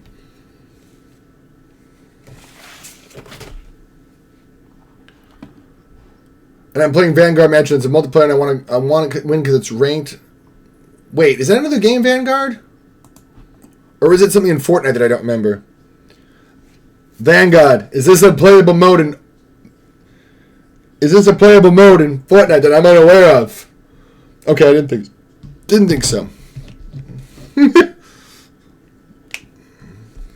This is very Soul, and I'm okay with this.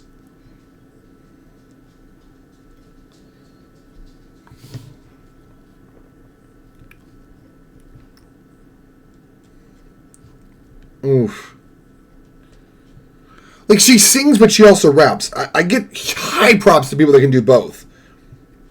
Like people that rap because they choose to, not because it's the only thing they can do. Not that there's a problem with that. Like, all I can do is play piano. I can't play guitar. But when someone, like, chooses to flip back and forth, I'm like, oof. You don't have to prove anything to me, but I just get like, wow.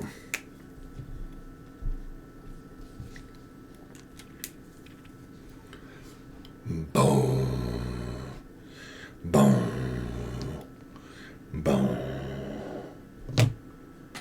And 4. Boom. I don't know what this is supposed to be. I guess there.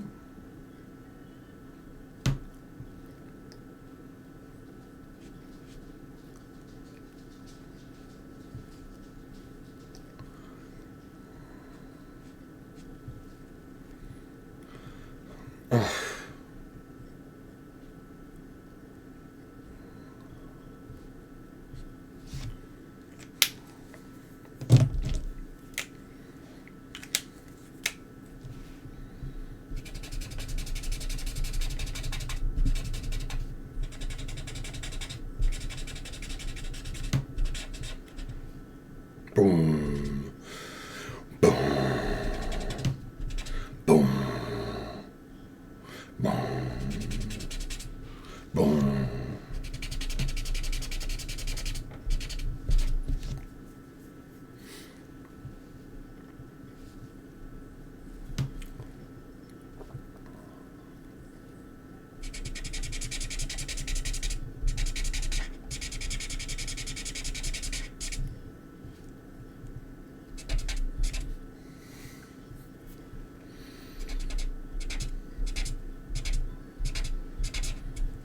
Boom.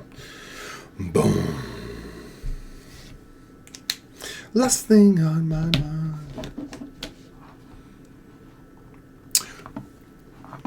Yeah, she's really good. She streams here on Twitch, or she streams on other platforms?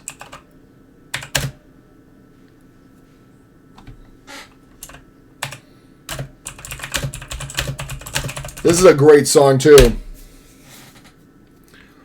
I love this song. This song is freaking amazing.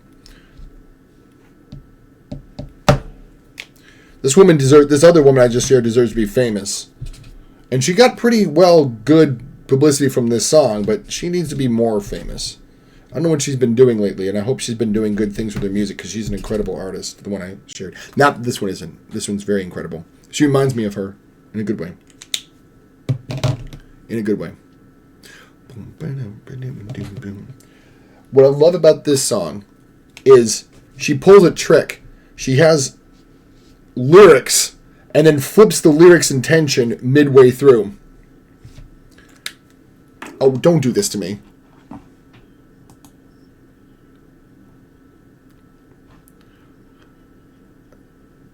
Okay. No, I don't want this version. I don't want this version. I want a different version. This is the official music video. I want to find a different version. I want to find the full version. Oh, so good.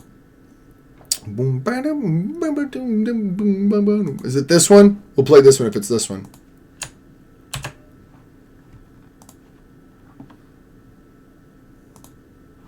This one. But what I love about is very famous, just not as Demon Dice. Oh, okay. Well, that's fair, because a lot of times folks have alter egos, which is not a bad thing. But what I love about this song, especially, is the lyrics. She messes with the lyrics. The lyric will have something different. I'll give you an example. This is an example from a different song, but it's St. Vincent. She says, "How can anybody love you? How can anybody love you and leave you? How can anybody love you and leave you and not lose... How can anybody love you and lose you?" I'm sorry. It's how can anybody love you? How can anybody love you and lose you? How can anybody love you and lose you and not lose your mind too? Oh, you do know that. Isn't that one great? Because she starts off with a nugget. How can anybody love you? And suddenly it's a downplay, but then she goes, how can anybody love you and lose you? Then you go, oh, you're talking about them losing you. But then it's also goes back to the original person. How can anybody love you and lose you and not lose their mind too?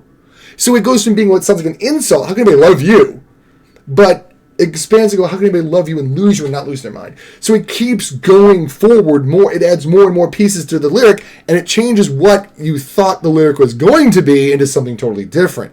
Lianne La Havas does that in this song. She starts with a lyric and like, wait, it's something else.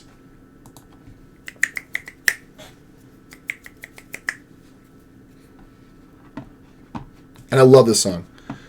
Found myself in a second. She found herself in a second. I found myself in a second-hand guitar. Okay, it was a second-hand guitar. Thought it would happen.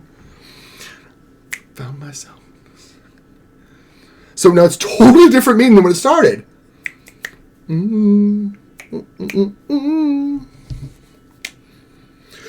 Is your love big enough for what's to come?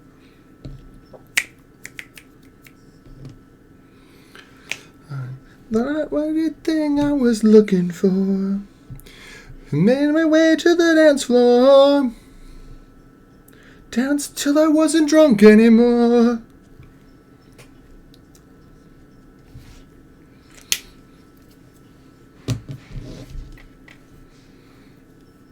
Oh, I'm sorry. But you won because you got good music, right? I hope. Come, baby, let me know.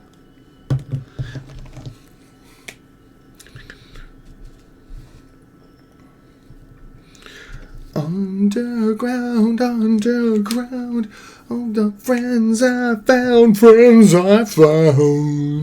Underground, underground, with the friends I found. Now this one, I still don't know what she means. Listen. Ice cream. Ice cream on 2nd Avenue. Ice cream on... Is she saying she got ice cream on 2nd Avenue, or is she saying she screamed on 2nd Avenue? Ice cream on 2nd Avenue. Which one? Which one? The little chimes seem to think you think ice cream, like the meal, like the dessert. I don't know. Her intensity makes me think otherwise.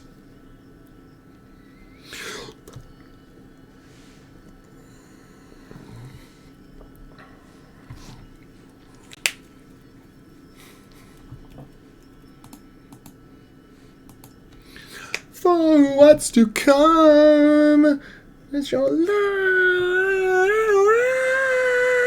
enough for what's to come.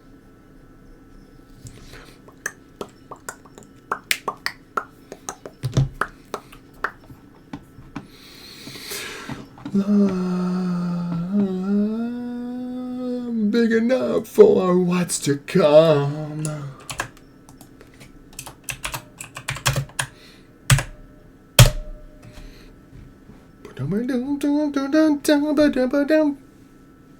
So, again, it's one of those songs that you just, even if you think you know what's going on, do you though? Do you?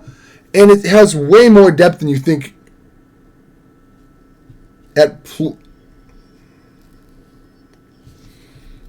Do you even understand that song? I still don't. Do we need to understand that song?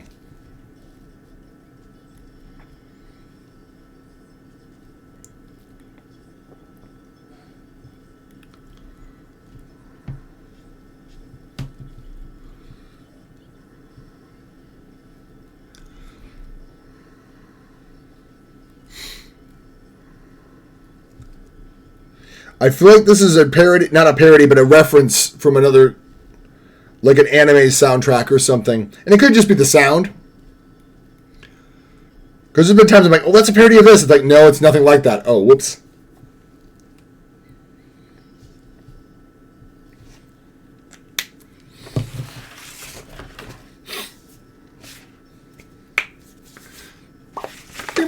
Boom, boom, boom. This is the one with her and another one of the streamers from her group. You're going to tell me this is BRB, aren't you? No, I'm just kidding.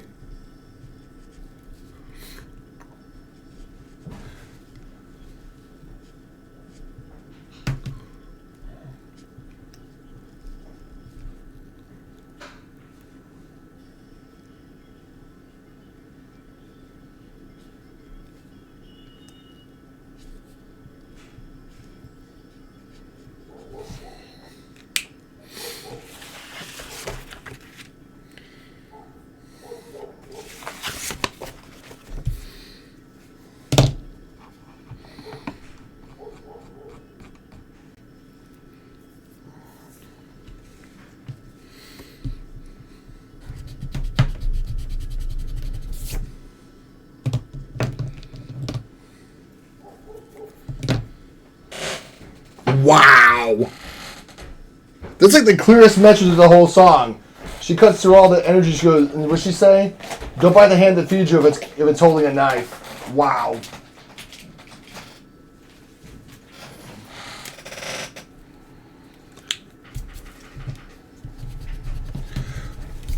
Baby, you here?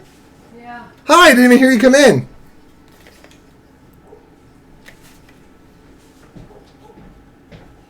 You okay, baby? Yeah, it's hot. Oh. I know the fans are turned off. Oh, I never turned them on. I said, I know, but it just... I didn't. Yeah, I didn't even bother to think about turning them on, sweetie. So, is this somebody I know, Greg? Like, who is this streamer? Like, I mean, I'm not saying I know them, but, you know, do I know of their work? Like, do they stream on Twitch, YouTube? I feel like I know the voice. Like, if you told me who it was, I'm like, yeah, that's who I thought it was. Like, I'm not that's who I thought it was, but like, yeah, I hear it, but I'm not good at recognizing people from just, you know. Like, if somebody put me an audio clip and goes, guess who this is? I'm like, I don't know who it is. I wouldn't be able to figure it out within a million miles. But if you told me, oh, this is so-and-so, I'm like, yeah, I can hear that.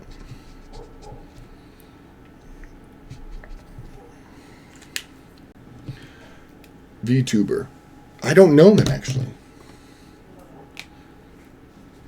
But, again, I don't know many VTubers. There's nothing wrong with VTubers. I just don't know very many of them. I know a couple people that do VTube when they don't feel like having full camera readiness. Like, that would be, let's see who VTubes. My friend Mira Scarlett does. She VTubes when she doesn't feel like getting full makeup and everything ready. An artist friend of mine, what's her name? Atomic Kawaii. She has a VTuber for days she doesn't feel like being on the camera. Oh, she let Tucky out. What a sweetheart. I was about ready to say it's time gonna be soon for a Tucky break, but no, she already got him. I don't know that, but again, I don't know very many VTubers. There's nothing wrong with VTubing at all. I just don't follow very many. I follow more artists. I don't not follow non-artists. I just find myself following more artists. So a lot of times, it's not that I don't see VTubers. I just don't often run into them often enough to know the big ones, or even little ones, or any size of them, in fact, or anybody really. Tolerance.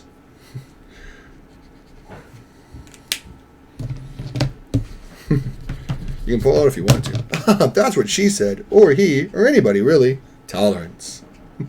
I don't know if you've ever seen Star Trek Abridged. That's what that's from. I just saw the episode that came from. And Star Trek Abridged, like, there's a quote where Captain Kirk talks to his lawyer. Court Martial was the name of the episode. And he tells his lawyer, you can pull out if you want to. And then they overdub it with, that's what she said. And he goes, or he, or anybody really. Tolerance. It's so dumb. It's Star Trek Abridged is worth it for a good laugh, especially. The story of the one album I was recommending earlier is that she got suspended because people were basically super harassing. Oh, man. You said something about harassment at work, and I didn't know what you meant. Let me put on some... Do I want to put in some of this? Cheat codes. Go to album. Not cheat codes. I want to get to...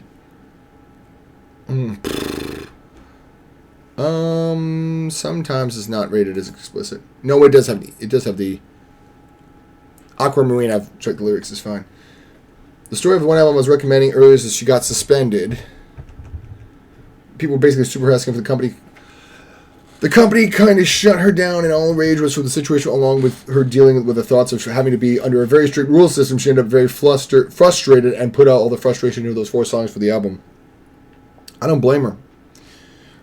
I don't live under those kind of guidelines. I mean, I do. We all do. It's not like if we stream on Twitch, we can do whatever the heck we want. We have guidelines, so you can't just go streaking, for example. Not that I would want to, but, you know, obviously we don't have total, utter freedom. And if someone wants to come in here and say, oh, I don't like what Jason does, and reports me, and they think the report's worthwhile, I can get in trouble. Suspended or, you know, kicked off of the platform for a while, and kicked off permanently if they don't like what I do. But a lot of people get harassed by people that don't care about them.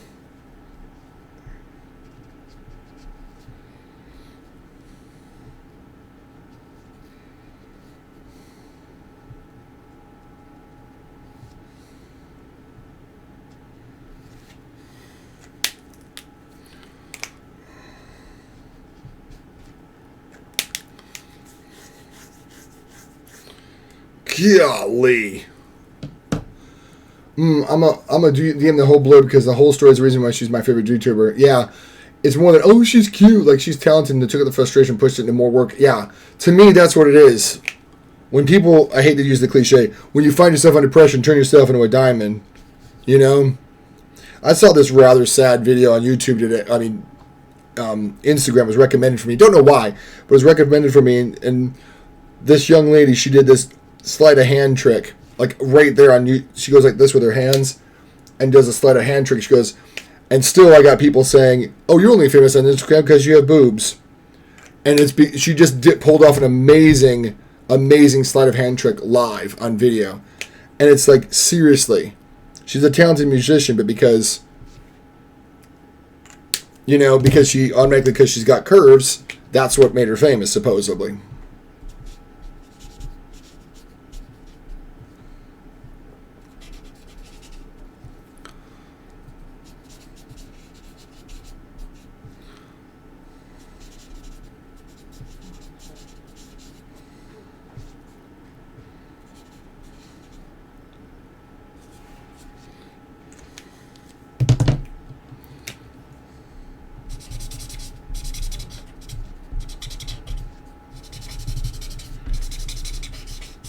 Oh my God. Are you serious?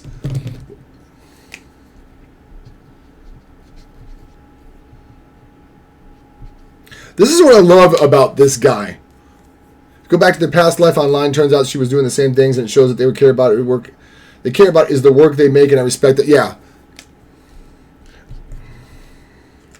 People that have a high respect for the work that they make, even if other people don't respect that.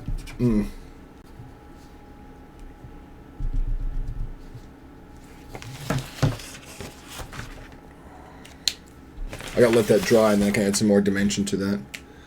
Like, listen to this insane. This is from Black Thought, Aquamarine. Oh my gosh, I gotta listen to it again.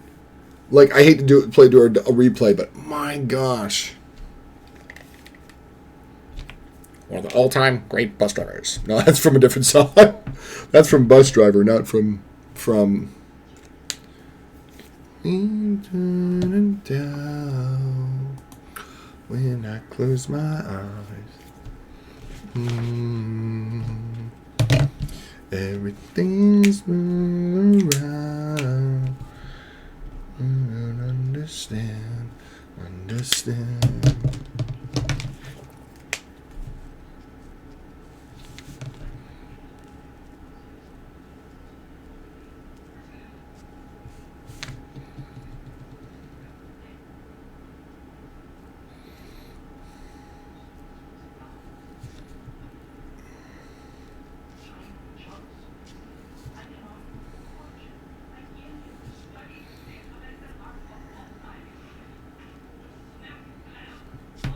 Oh my gosh. Like, he literally just.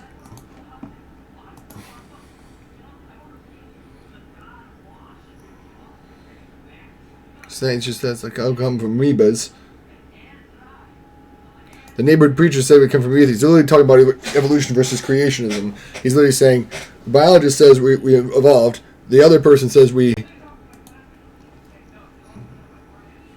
And he says, we emerged from the urethra and struck gold eureka. He's talking about fertilizing an egg. He's like, I don't even care how we got created. We got created in this way. We got created, we literally are a miracle.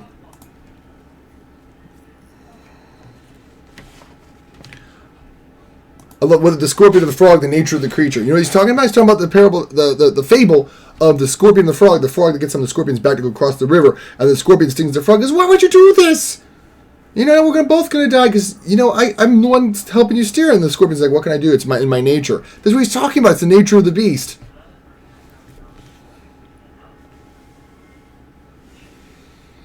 What the heck? My bars as hard as solid gold bullion. Kingdom of Suleiman. That's a king. He was one of the Tamil kings, I think.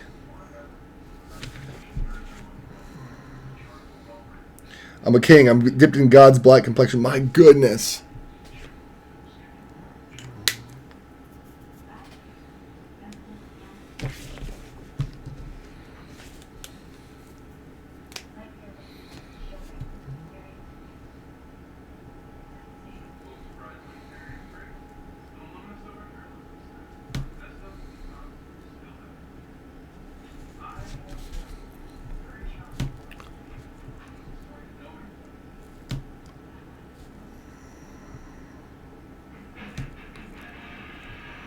When I present ideas naked and unashamed, it's written in Sanskrit on the 7 train. Oh, how is this even, like, a thing? All around. Like, this is next level, like...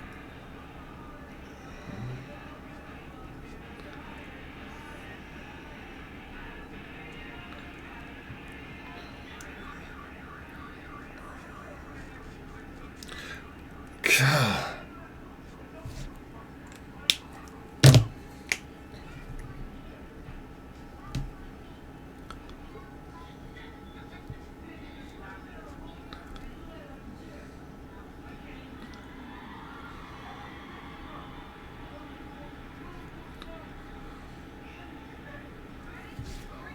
Every dream he deferred. That's talking about Langston Hughes' poem, Harlem, A Dream Deferred.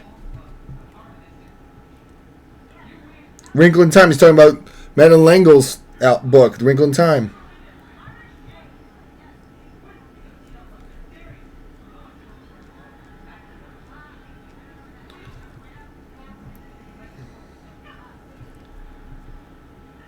Everything's good and down.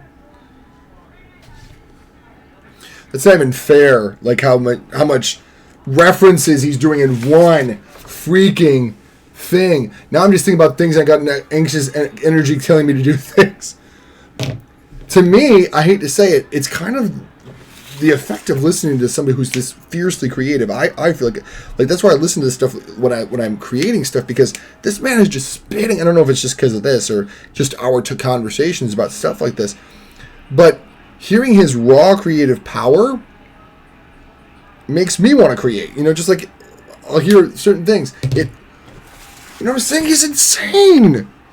Because it's not just, like you said, it's not just boo boo boo curse where I have sex with so many girls, I kill so many people, I'm hard, and I do drugs and I deal so many drugs. He flows so solid, and it's just spitting words that make sense with deep thoughts beyond. I mean, he's talking about Kingdom of Suleiman, who was I think he was the king around India. Was it one of the Tamil kings or somebody in the Muslim area? Because Black Thought's actual name is from Islam. That's why I said you can find my name in the Quran. Because actually, his actual human name, his birth name, is actually from the Quran. That's why he says that. You can find me in the Quran, like the Kingdom of Suleiman. He's not talking. He's not being boastful. He's like, my name is. I'm literally named after somebody from the Quran. He's just throwing it out.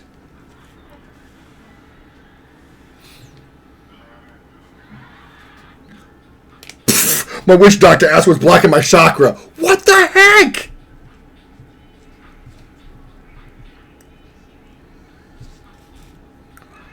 I'm telling you, this is called Cheat Codes.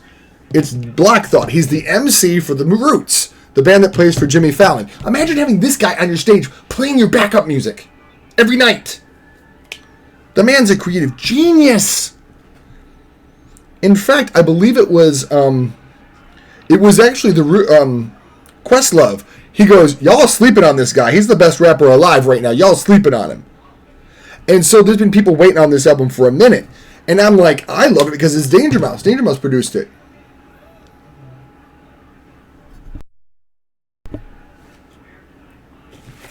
And Questlove was the one telling people, look, y'all sleeping on this talent.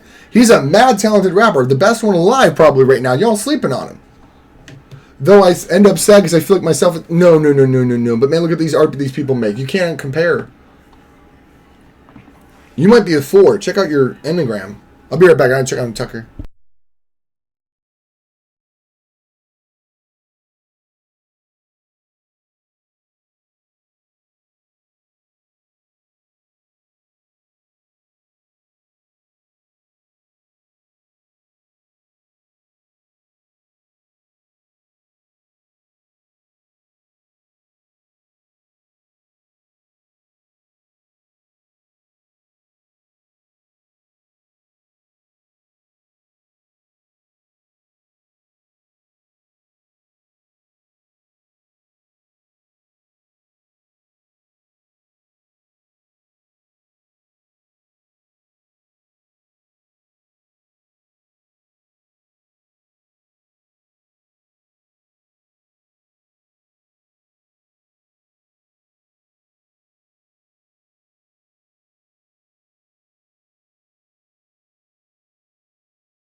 Oh, shoot. I forgot this was rolling.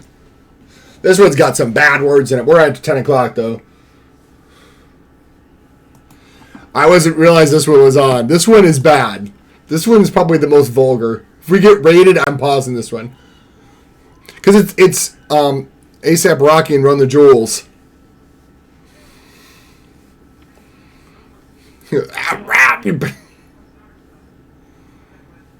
Run the Jewels is rough, but they do some good stuff.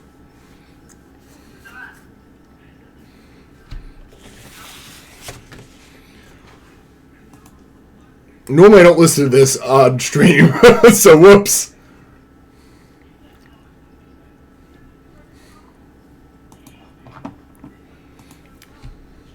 With Godzilla.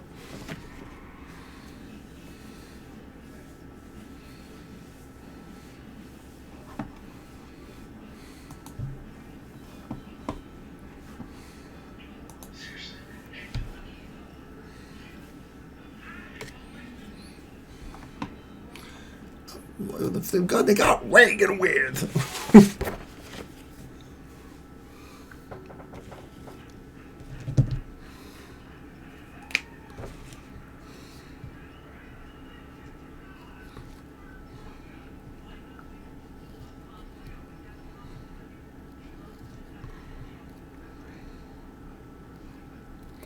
Boom boom boom boom boom boom boom boom boom boom boom boom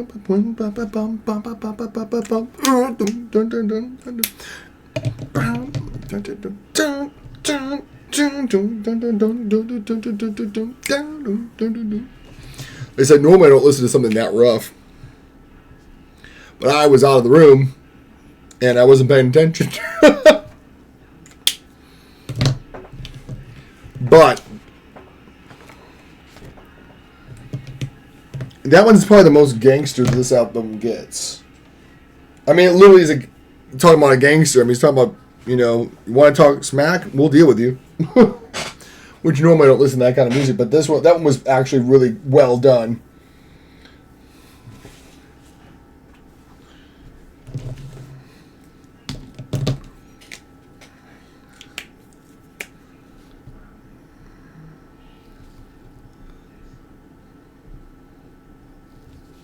A mic with a cord, I never do a show without it. What in the world?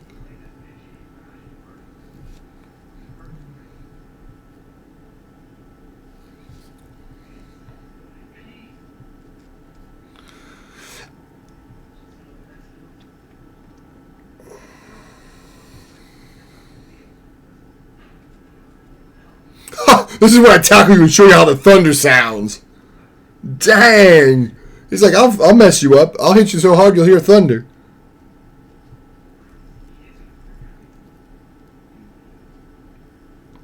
I love how earlier he references Snowden. He's like, he's literally saying, hey, I'll make sure that, you try to sell things, I'll make sure that, get it buy it from Snowden.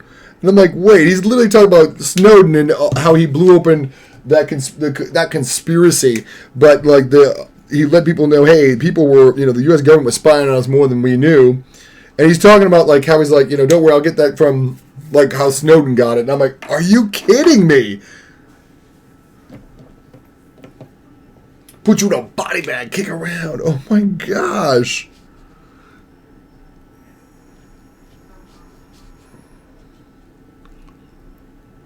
Stop speaking on the mic and die dignified. What on earth? The man can flow. That's why when like I said, I was like, yeah, I don't follow much like current rap, but when he's like when Questlove had said this, I'm like, nah, this man can craft a phrase, and he does deserve to be more respected. Because actually, people had said that before. People were like, yeah, but prove that you can actually do what you say you can do. Questlove keeps saying that, but prove it. And then they heard him flow on this, like, nah, this guy can actually, yeah. Questlove is 100% right.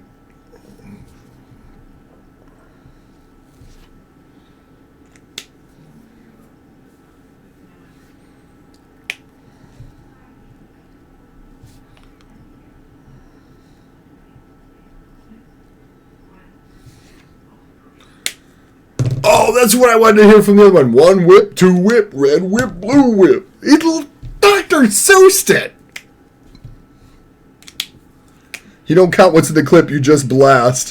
What in the world? Like, even in these songs, when he's acting like a tough guy, it's like it's not even the same thing. Is it? Like, I swear this is like ripped off of a Black Keys track. It's not, but I swear it almost could have been. And in fact, some people have said, yeah, this is literally... Because Danger Mouse worked on this, and he also worked on a lot of the Keys stuff. So they're like, yeah, if you listen to it, you can clearly hear the influence of the Black Keys on it, or at least the influence that Danger Mouse had on the Black Keys while he worked with them. Because...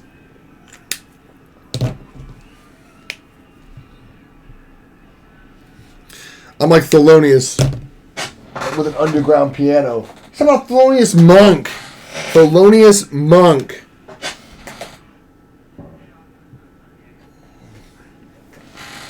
He's talking about Thelonious Monk in an underground piano.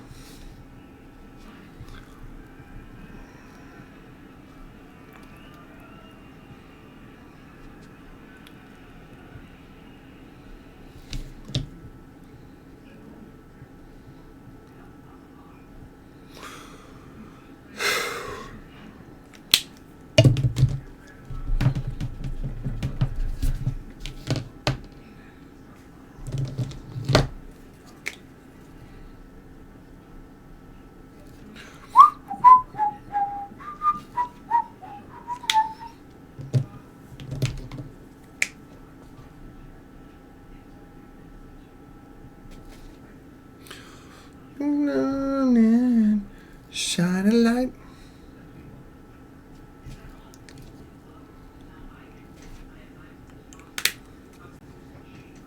Whoopie. Sorry.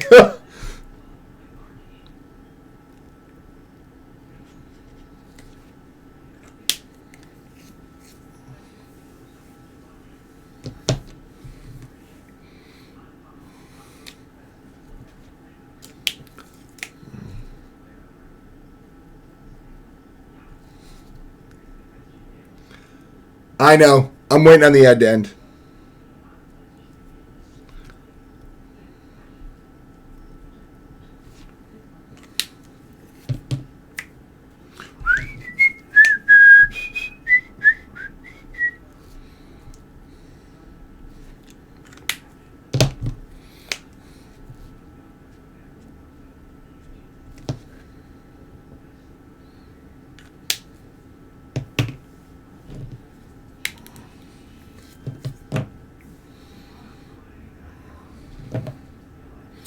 N5. We're looking for N5 for neutral. There we go.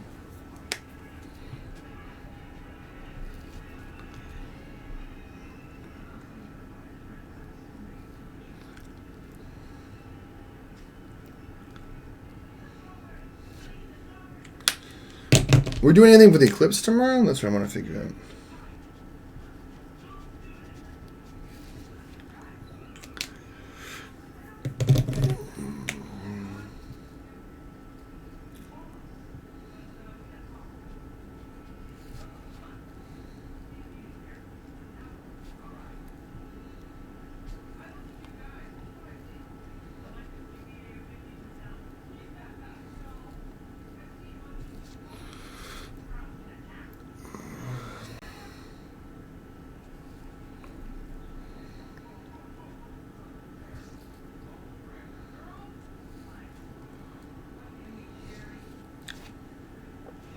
Boom, boom, boom, boom. Boom, boom, boom, boom. Boom, boom, boom, boom. Wind in my face.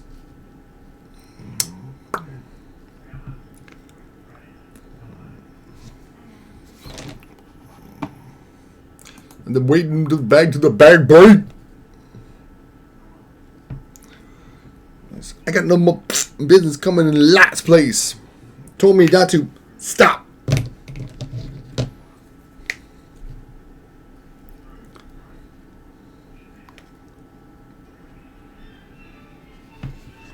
If I don't work, then I won't eat.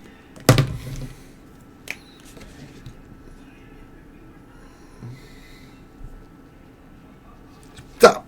Cooley high, they try to do me like cold cheese. Bringing a slow leak.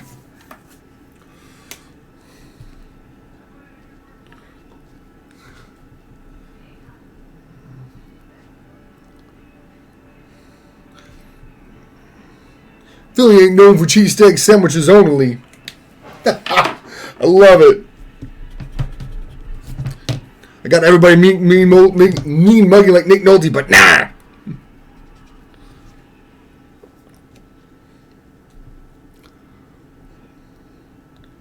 Denied.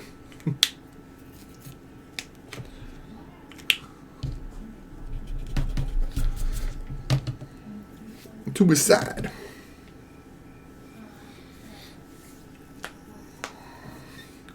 $215.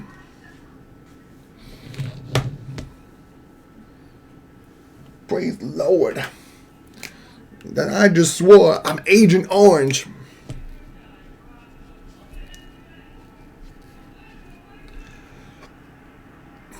I don't stop, no. I don't quit.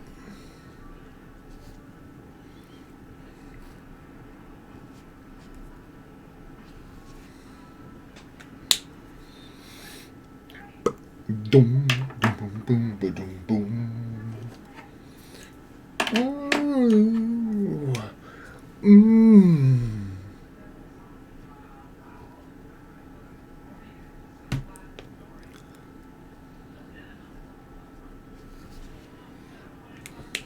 That's almost sounds like Dan Auerbach in the Black Keys.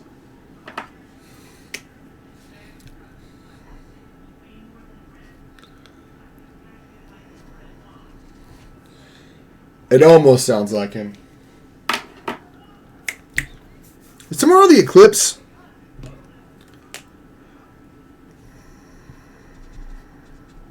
Nothing I say is brand new, it's just newer. Nothing I say is brand new, it's just newer. God.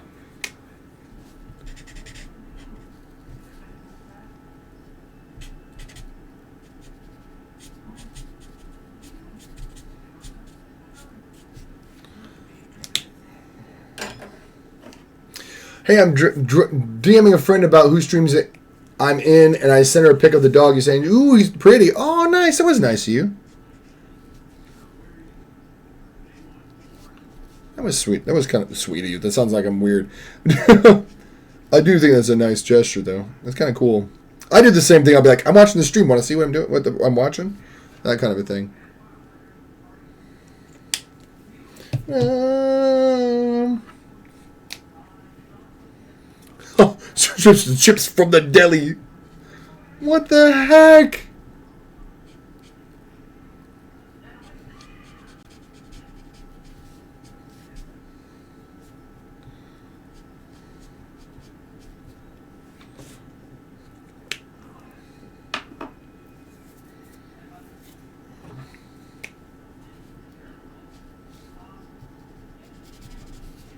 Can't discuss what the short answer was. Oh my God, what the heck?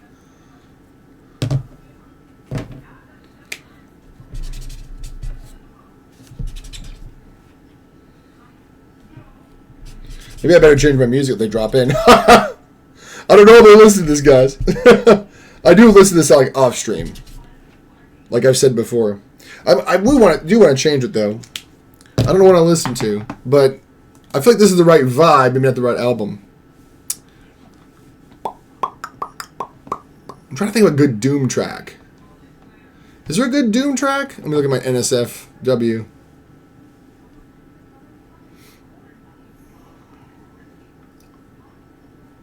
No, it's okay. What's potholders sound like? I'm not worried about that. Like you said, if it's a friend of yours, it's a friend of yours.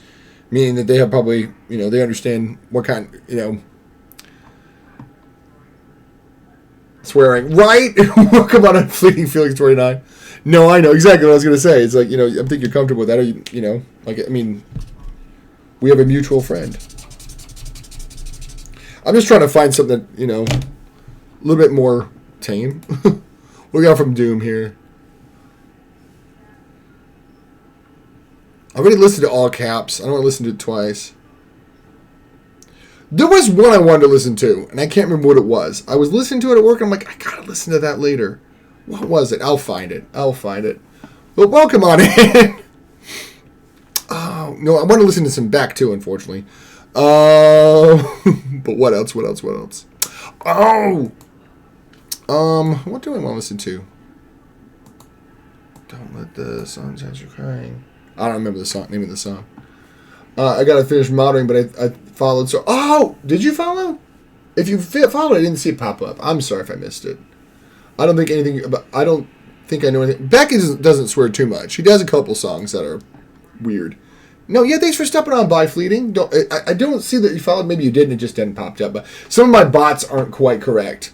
Oh, I know why it's not quite correct. I know why Stream Elements is down for me.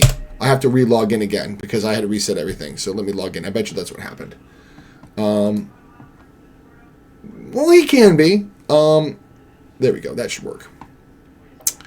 I like what he does. Let me. I know which song I want to listen to. I like Odelay. The album Odelay is cool. It got a lot of notoriety because the puppo on the cover. People were like, "Oh, what?" You know, because it's a really strange looking puppo dog, and no one knew what it was. So we got a lot of attention for. Plus, it's called Odelay, and it's got him jumping over something. The puppo, I mean, jumping over not a hurdle. What do you call those things in horse racing? I forget. But he can do some experimental. The album Odelay is actually produced by one of the producers of the Beastie Boys.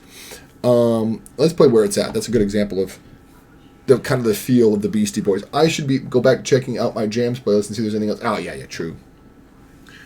Boom, boom, boom, boom, boom, boom, boom, boom, boom, boom, boom, boom, boom,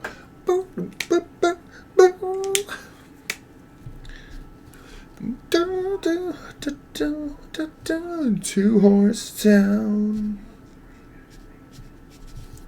I love this one a lot. I actually heard it on the radio and didn't know who wrote it because I'd heard of Beck, but I didn't know anything about him.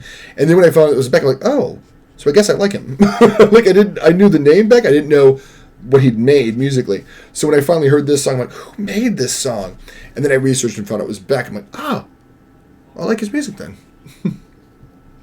Jigsaw claw, the lights gone low. The jigsaw jazz and the dead fresh flow. Pouring out jives and jamboree handouts. 2 turntables and a microphone. Bottles and cans, just clap your hands and clap your hands. Where it's at. I got 2 turntables and a microphone. We'll check a couple things first and then we'll jump back into the queue.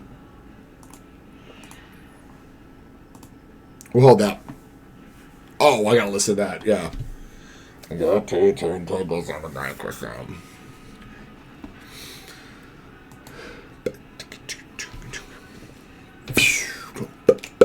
That was a good drum break.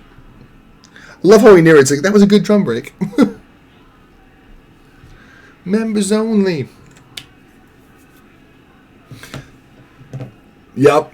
So it takes the best part of the song and makes it better by taking away the lyrics that are just weird and yeah, I'm okay with this. Where it's at.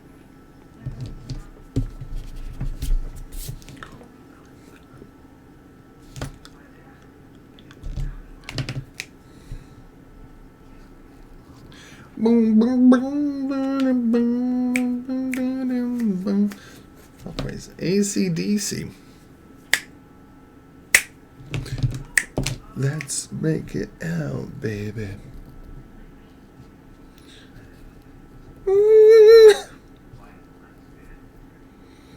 But you can hear a lot of that, like that sort of sound is very much Beastie Boys influenced.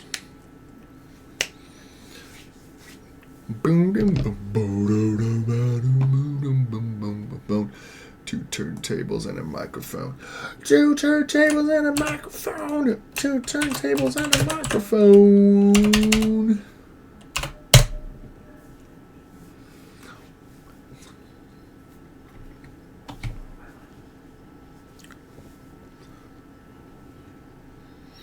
I'm looking for N2, wherever the N2 is.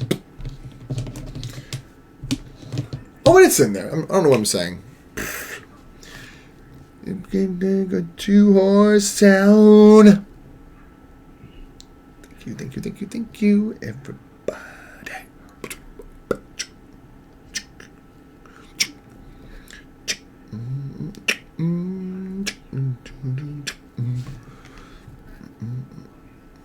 This is one of the coolest parts. Very kind of tinny. Very overproduced kind of sound. Fresh flow. Going out, jazz and jamboree handouts, 2 turntables and a microphone. Bottles and cans, or just clap your hands, or just clap your hands.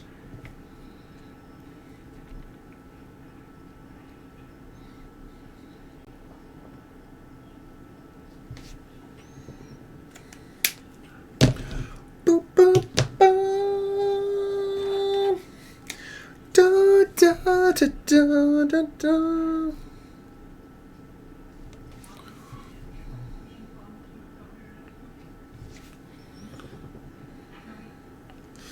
With a 2-horse town. Good. Da, da, da, da, da. Da, da, da, da, da, da. One more song from Beck. I gotta figure out what I want to listen to, though. There's a couple that are really good ones. Oh, I know what I want to close out with my Beck.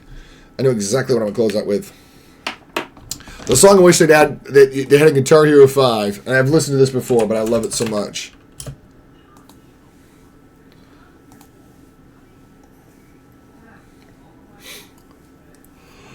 I love it too much. This one.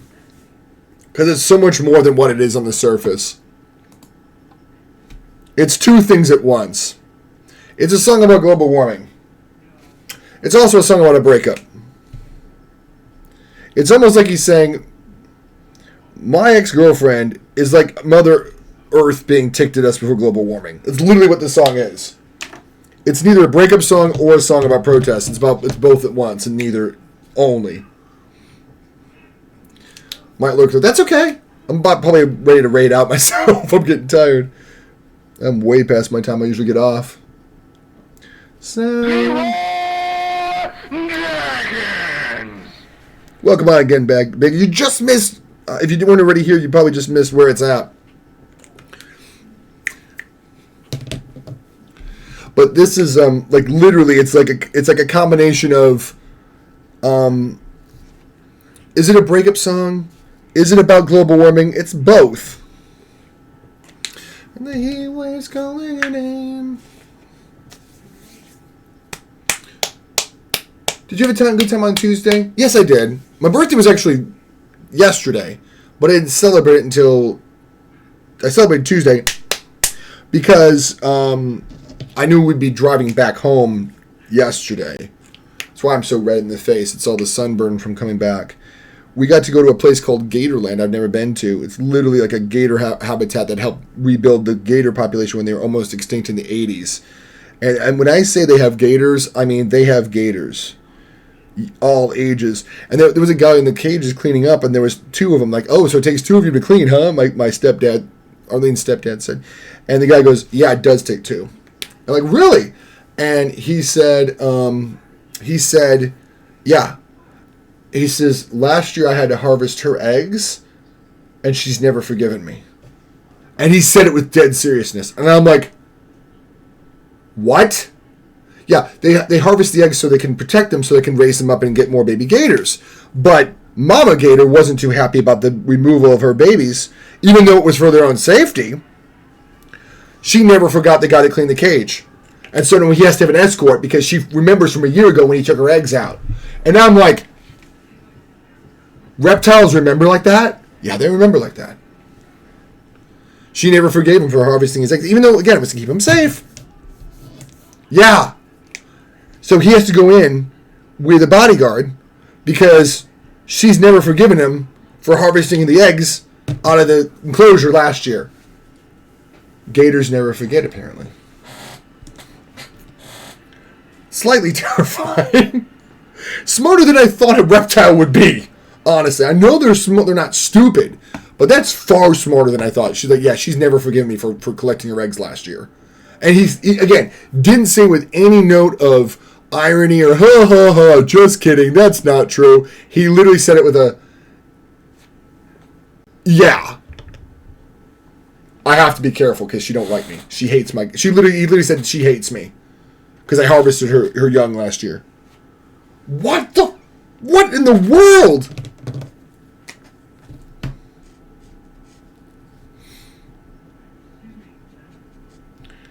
So it was a very fun experience.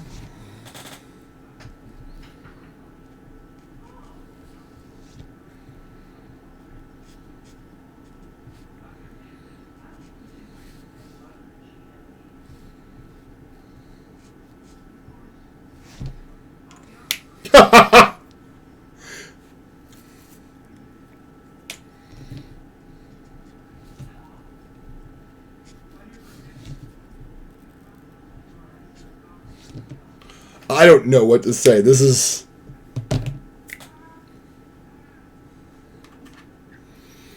Glad you had a good time. I'll be lurking. Yeah, I'll be back. I'll probably join you in a little bit. That's C6. I want C7. Thank you for the lurk, by the way, PNG. Get your 60. The thing I love about this song, though, is Timbaland producing it. Timbaland's a good producer. Get your 60 on. Get your 60 on.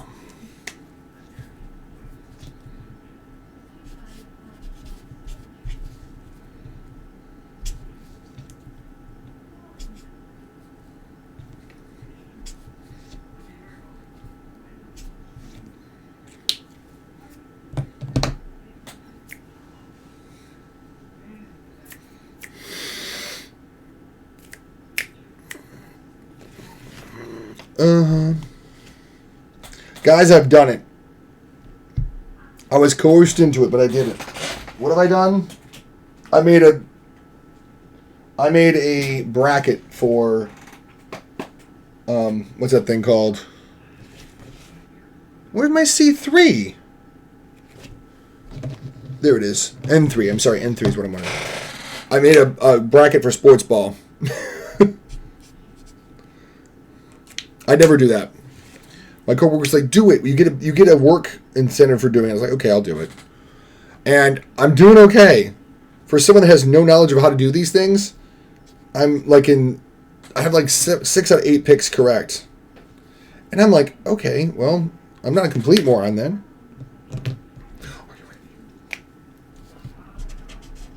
Yeah, exactly. I do love Timbaland. I think he's a great producer. I really do.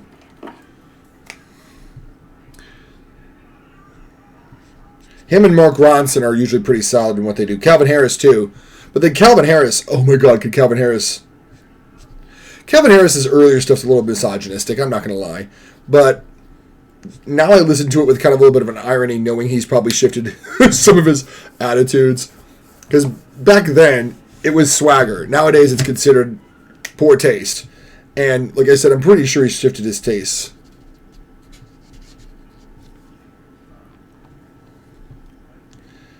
Well, there's a song called I Get All the Girls, I Get All the Girls. And I'm pretty sure, like, he would never have released that today. But when he released it, he was nobody, and he did his own vocals. So, to be honest, like, who was listening to I Created Disco? Probably nobody, except for nerds like me that actually know what that album was, and, you know, music files who are like, oh, let's check out this cool producer who actually knows what he's talking about that no one's ever heard of called Calvin Harris.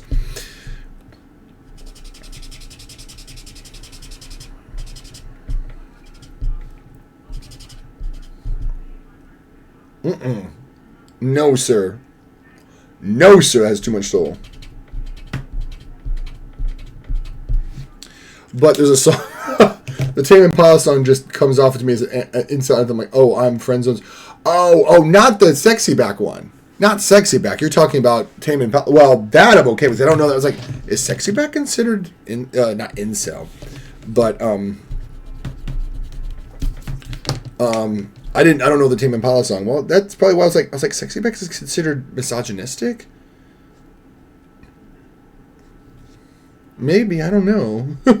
I'm behind the times. No, you're talking about the Tame. I don't know that one. I was like, is Sexy Back considered? I like Sexy Back though. I was like, is it misogynistic now? I mean, it's kind of about like, hey, look at me, I get girls. I guess it's misogynistic. And it was the other song you're talking about. Oh, good. I'm glad one of my favorite songs isn't completely ruined. But yeah, I do like me some what's his name? To me, he's like Mark Ronson. Mark Ronson can produce. Mark Ronson did a lot of stuff with Amy Winehouse too. So not only, but you know, her retro sound comes about because of Mark Ronson working with her. Do I want to play? I don't consider that misogynist. I consider it dumb and... yeah, exactly. Let's get out of that swagger. It's a good song. I'm not going to lie. This is really beautiful.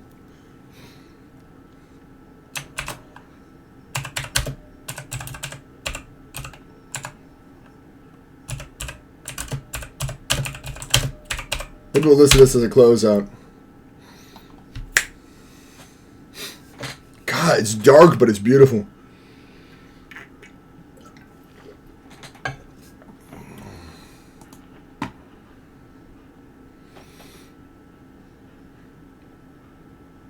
Yeah, 100%. It has that kind of a space, that ambient space. Yeah, absolutely. Because it's lonely and isolated, but it's not cold, lonely and isolated. It has a warmth to it. So even though it gives it a bittersweet quality. Because again, it's not like oh my gosh, I'm so depressed, but it does kind of have that sad, bittersweet kind of retro feel, but not in a bittersweet, sad sort of vibe, more in a retro vibe. Which is, yeah, I could see that, and it's 100%. I would agree with that.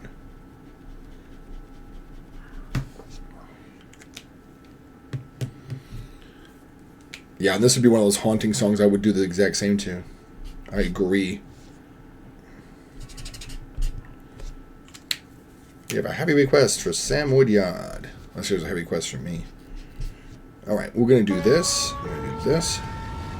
Who's this? Pegleg! Welcome on in! I was actually going to rate out myself. How are you? I was like, that is the sound from Lost. That is the hatch from Lost. Closing down the lockdown so that supplies can be dropped from the Dharma Initiative for those residing in the Swan. But that's what that comes from. Well, now you got to keep going a little bit. Pegleg, welcome on in. For those that don't know, my name is Jason Enos Art. I make art usually. On rare occasions, I also do some gaming streams and sometimes some puzzles and Lego streams. I actually have a puzzle and a Lego I can use for a puzzle and or a Lego stream, but I have commissions to do first. These are birthday presents. I just had my birthday on Wednesday, but I celebrated Tuesday because I was traveling Wednesday.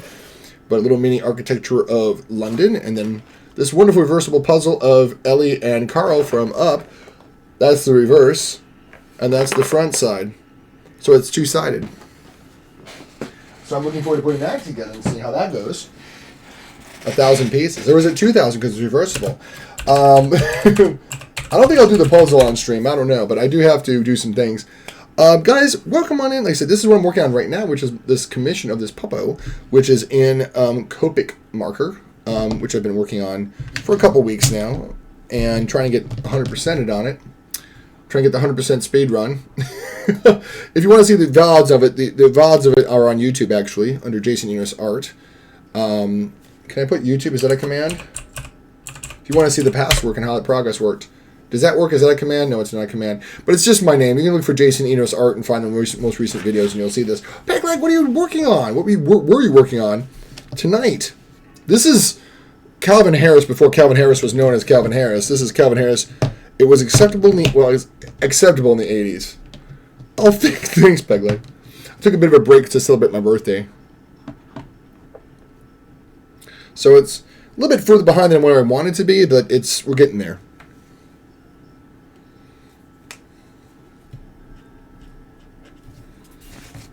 But it was acceptable in the 80s.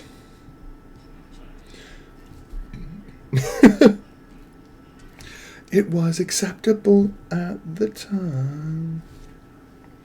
If you're wondering, yeah, that's Calvin Harris's singing voice. Because this is before he actually got clout and could hire people to sing his songs for him. So he made his own music by singing. Because he was nobody. Nobody knew who Calvin Harris was. So he made his own music. To show people he could actually produce. And then when they believed him, then he got to hire who he wanted to hire. Yeah. What were you working on, Pegleg? Now that I'm listening to this dorky song. Very rough crow digital drawing. Rough drawings are only a couple steps away from being polished drawings. This was a rough drawing at one point. Everything gets rough. It's what I call the ugly stage. You know, all drawings go through it. You just have to tough your way through it. It's never fun because it never looks great during the ugly stages, but it does get through them if you focus on it. No drawing ever doesn't have an ugly stage. I 100% believe every single drawing has an ugly stage. It's just a matter of powering through to get past that ugly stage to the parts where you're like, oh yeah, I like it now. But starting out, it looks gross. Like, this was ugly at one point. Even the bits that I'm working on tonight were at an ugly stage, and some parts of it are still at an ugly stage. I'm not happy with, but this one is something. What, the song? Yeah, it's corny and it's silly, and the music video for it is off the wall. It's like everything you'd want in an '80s thing condensed down: bright colors, Walkmans, fake medical procedures on stuffed animals. It defies explanation, but it's 100% like you're like, yeah, that's an 80s music video. You have these people with the women with the side ponytails going at the camera, and you're like, they're just mugging into the camera. Like, what is this? So you're like, yeah, it was acceptable at the time to make music videos like this. So you're like, when you see, like, this is exactly what I would do. Yeah, this is exactly what you'd expect from this era. So when he says it was acceptable at the time, you're like, yeah, this was acceptable at the time. This would have been the music video we would have seen. And then he got the chance to actually work with more talented folks. And I feel like this was kind of one of those necessity things. He needed to record songs like this to prove to people he could do what he could do, so that when he went to people like Rihanna and like Katy Perry and stuff, they wouldn't laugh at his face and be like, oh yeah, you can produce. Because he got a lot of buzz from albums like this, you know? Because people could see he could actually make music. And they trusted him with bigger and bigger projects. Because it's not really that it's sad that talented people have to prove that they're talented to people that have money. That happens to the best of us. Nolan, for gosh sakes, that's why I use Nolan so much as a support thing. Because Christopher Nolan, he made the Batman movies. He made Interstellar. He made Inception. And he still couldn't make any movies that he wanted. He had to go to a different studio. The Duffer Brothers were turned down by, I think, 16 networks for Stranger Things. Everyone kept telling the Duffer Brothers, how can you make a show starring kids targeted towards adults? That's unmarketable. And but we know we can make this show. We can make it great. And then Netflix is like, you know what? Maybe we'll give you a shot. We take in the quirky and the strange that no one else wants. Well, we'll give you a shot over here in Netflix. And the rest, of course, is history. Now everybody wishes in the world that they'd had. Everybody's trying to make the next Stranger Things because they all were like, oh man, it was so good. And it's like, no. It's not how it works. You can't just make another show like somebody else's. Let me see if I can find something else good. I guess we're going to Beck for a minute. Do you have a picture of your Crow digital work? Please send the link if you don't mind putting on a link. Or you can put it in the Discord. If you put it in the Discord, that's fine. I'll pull it up just there. This is the same. But it really helps if I have something. A link in chat. You're not going to get dragged for putting a link in chat. Oh, this is a good one from Beck.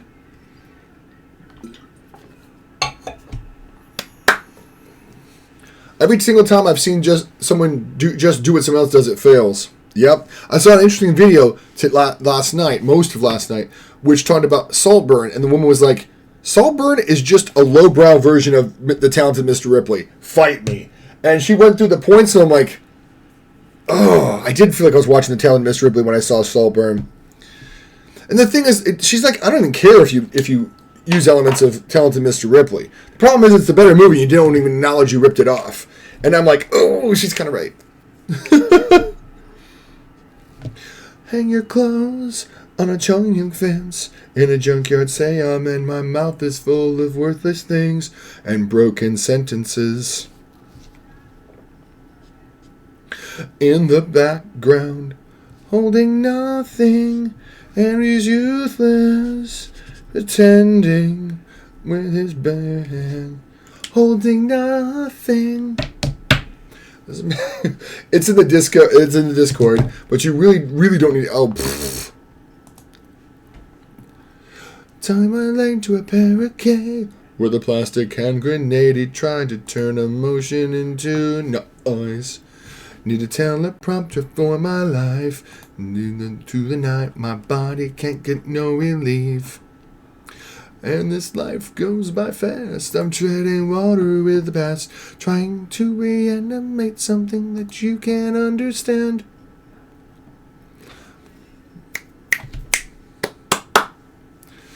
Ain't nothing and is useless, standing with his bare hand.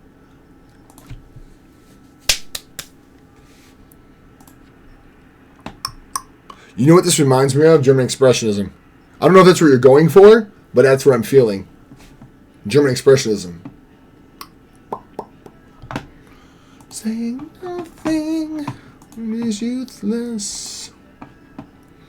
Very rough. Whatever.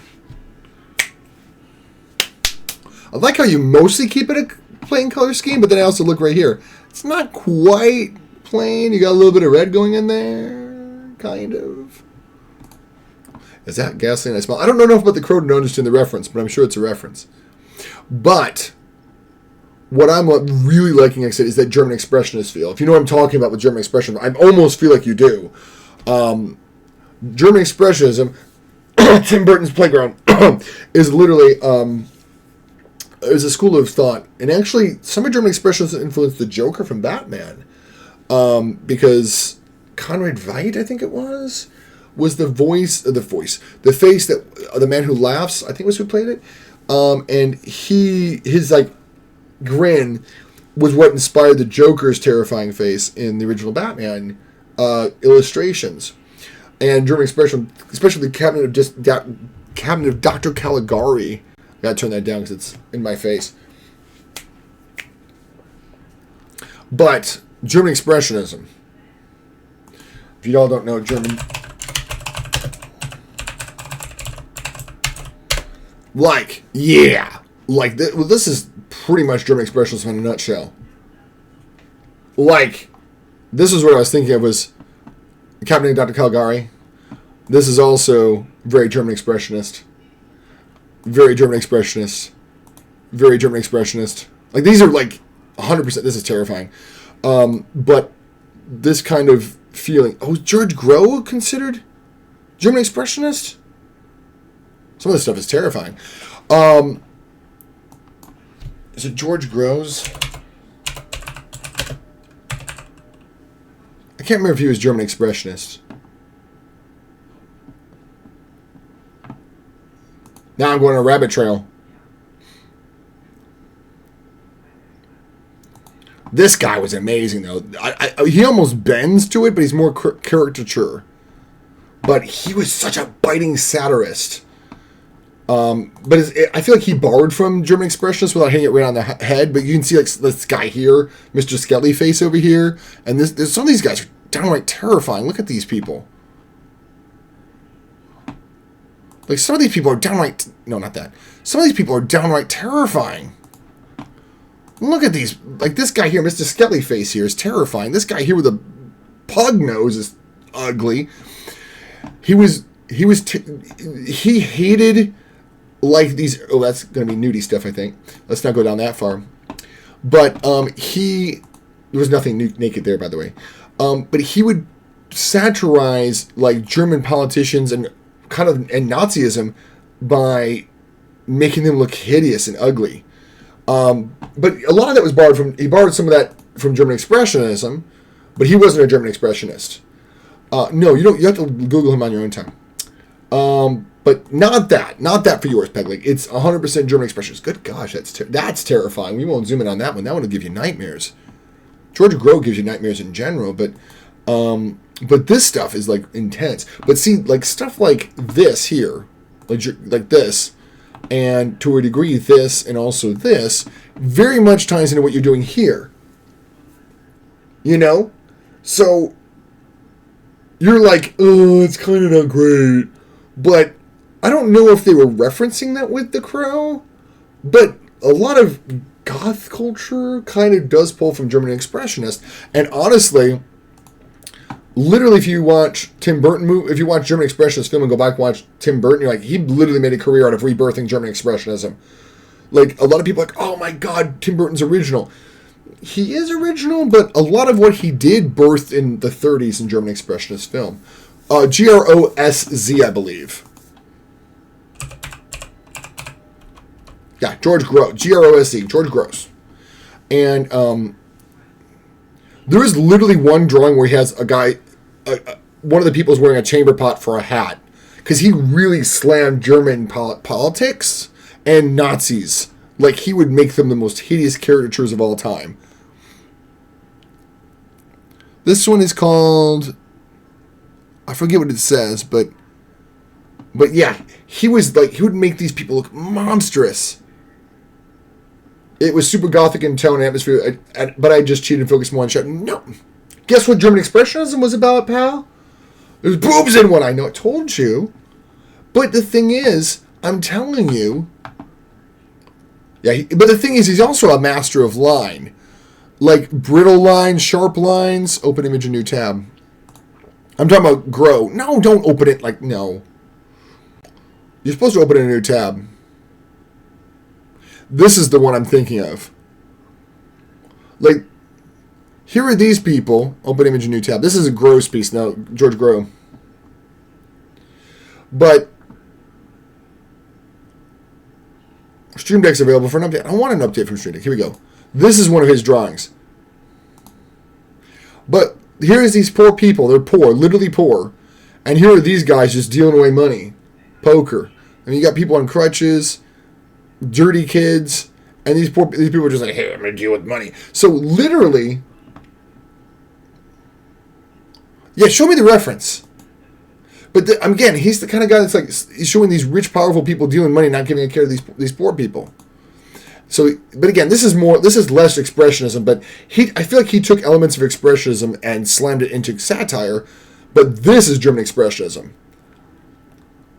And woodcuts with stark black and white contrasts. I feel like you really nailed it with this, but a lot of modern goth culture pulls from this. I mean, look at this. German expressionism, Nosferatu. Because I did that right. Nosferatu. Like the first depictions of vampires and the fascination with vampires did come from that. Look at this. This is a cabinet of Dr. Caligari. Is this a print of the original or is somebody else did this? But, like, yeah, German expressionism. Yeah, I mean, literally. I DM'd you a piece I'm a big fan of. I'll have to look at it. But see what I mean? Like, a lot of it is super, super, super, super, super stylized.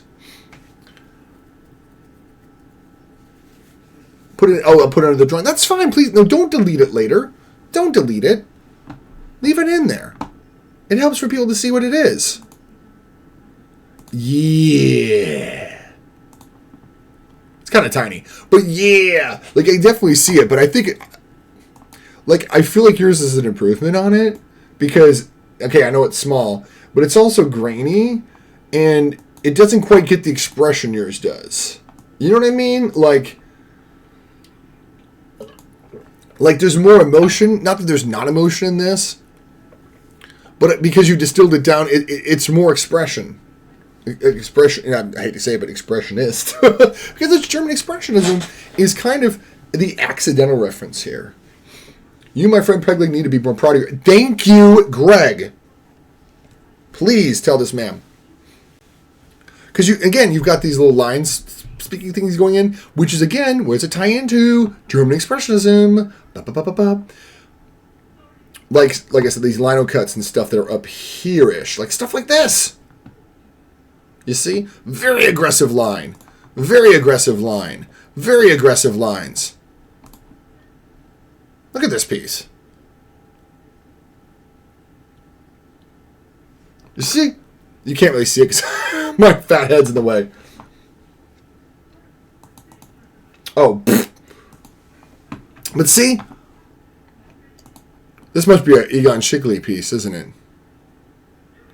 Yep. No, Heikel. My bad. But at the same time, look at the aggressiveness, the fierceness of the line. My guy drew the Filtrum? What's that? I mean, okay, good. Yeah, just delete the reference because it's tiny. I don't want to Google what that word means. But at the same time, right? I feel like you know that style is out there and you're grabbing it and you don't know what you're grabbing for. And then when you see what you're grabbing at and you're touching and hitting on the mark, you're like, it's like a affirmation of what you're doing. It's like when Steve Reich went to Ghana and studied Ghanese drumming, and he heard how Ghanese drummers were focused on rhythmic patterns and not necessarily creating melody. It's not like it was an awakening to him. It was an affirmation. He even said that in his biography. He goes, this wasn't an inspiration. It was an affirmation. Because he was trying to explore rhythm as a pure romantic, a pure idea of what to do in music, focusing on, let me scroll that up. There's definitely boobies on that screen. To focus on rhythm as the subject rather than as part of the subject. So Reich, when he went to Ghana and heard how the Ghanese drummers were focusing on how rhythmic patterns interlocked, he's like, that's what I was trying to do. Yes, I'm doing something different. I'm doing something what matches what they're doing, but is different from what a lot of Western music was doing. So it reminded him he was on the right track. And I feel like it's a little dip under your nose. Okay, yeah. I was wondering about that. Oh, you're talking about Pegleg's piece. Yeah, it's not really in this one, but you did this here, didn't you? Yeah, you didn't. I feel like it's kind of there in the reference, but you really subtly put it in there. You know, it's not like it's like, hey, look at me, I'm a Filtrum. It's at the same time, it's there, though, isn't it? It's there. Where's my face cam? It's there. You know what I'm saying? It's like you didn't go overboard on detail. It's there. But you're also kind of really more concerned with light and shadow. German Expressionism is very much concerned with light and shadow. Now, again, is The Crow a reference to German Expressionism? Not directly. It is, I think, a tie into goth culture, which is inspired by German Expressionism. Look at German Expressionism. It's literally the poster child for We Don't Need This Twice. It's literally the 3 times, apparently. 3 times is the charm. Let's go to Girl. That's a good song. It's a whole piece of human face many artists just don't think about and don't draw attention to in its finest. Because the problem is, too, a lot of times it's not done correctly. Just like teeth. You know, teeth, people, or fingers. People shy away from drawing fingers. More complicated because you don't want to get too fussy with fingers because then they look like weird sausages. But as such, some artists oversimplify and then they don't pay attention to the detail. If you haven't seen the original Crow, I recommend it from a visual standpoint. I might have to watch it. One of my friends is a huge fan, and she was very disappointed in the appearance of the new one and posted memes such as the original Sonic animation one that they did, saying if we can do it once, we can do it twice, referencing how fans upward about the look of the awful Sonic and got them to redo the Sonic to make him look like the cartoon one. I mean, the one from the video game, like we all know and love. So she's like, if we do an upward like we did with the Sonic animation, maybe we can get them to finally update the look and not make him look like an utter weasel like they did with that. So I might have to watch that. But again, where does this come from? This sort of look comes from German Expressionism, whether directly or indirectly. But, you know, it's either he did it. Oh, that's definitely, nope, can't do that. It's either an accidental reference, not knowing where it was coming from, or it was an on purpose one.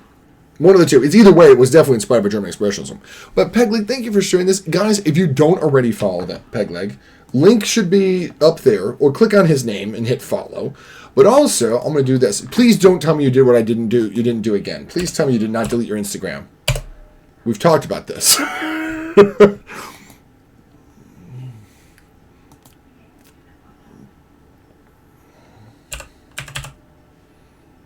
There you are. Good. Guys, follow this guy. On social media. Give him a... I won't hold my breath on changing the new crow. It's done and it's complete. Yeah. Oof. Rough. I know. That's what I'm thinking. Oh, that's cool. I don't think I ever saw this one. No, I did. I already liked it.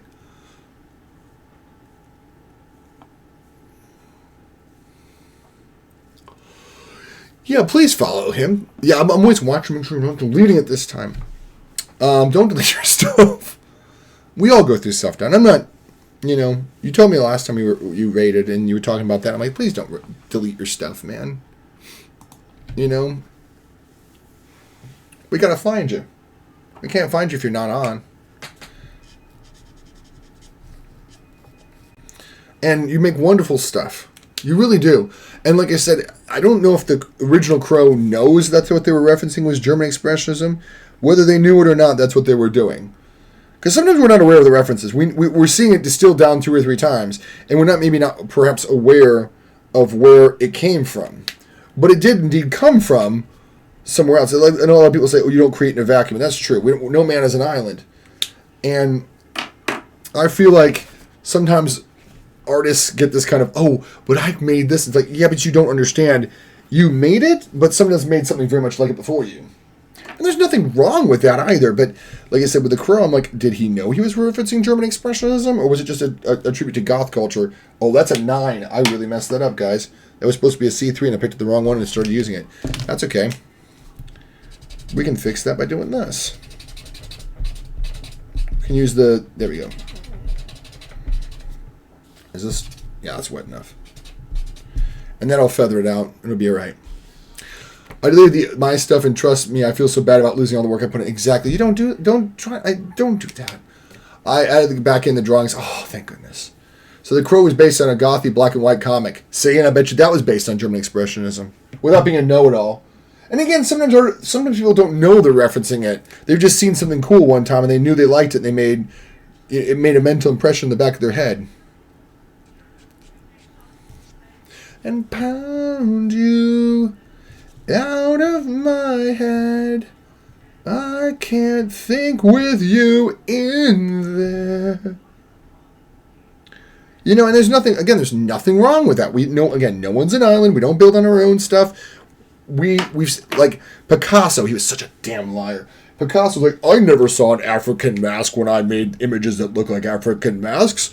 I did that all on my own. It was my own clever inspiration that came from within. Yeah, that's why when you visited Matisse, he had African masks hanging on the wall. They have photos from like Matisse's studio in like 1910, 1911, 1912, 1913. And every year there's photographs in Matisse's studio. There's damned African masks on the wall.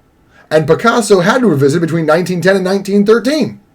So you mean to tell me Matisse took off the masks off the wall whenever Picasso visited? Bullcrap. I'm always distrustful when people say, oh, I never knew about that. Oh, I never saw that. I'm like, Did you though? Did you though? Or are you just saying that so you seem like you're creative for coming up with it on your own? Because you didn't. Burned hole in my roof. I can't seem to fix it. It doesn't come. Wash me down the garden. But yeah, so Picasso claimed that he never seen an African mask when he painted some of his more seminal works that resemble African masks. Which is absolute baloney and malarkey, because there is physical proof that Matisse had masks, African masks, hanging up in his studio, and guess who visited his studio on a regular basis? Pablo Picasso. Don't be like Pablo Picasso. If you're inspired by something, just say, hey, I saw this, I thought it was cool, I drew inspiration from that. Don't act like you're a hipster that you saw something and created something that you didn't create. That's why I'm not a big fan of Picasso. He was prone to exaggeration and lies. see her hollow eyes, walking along with her boots full of rocks. In my eye, I give him away to you in a box.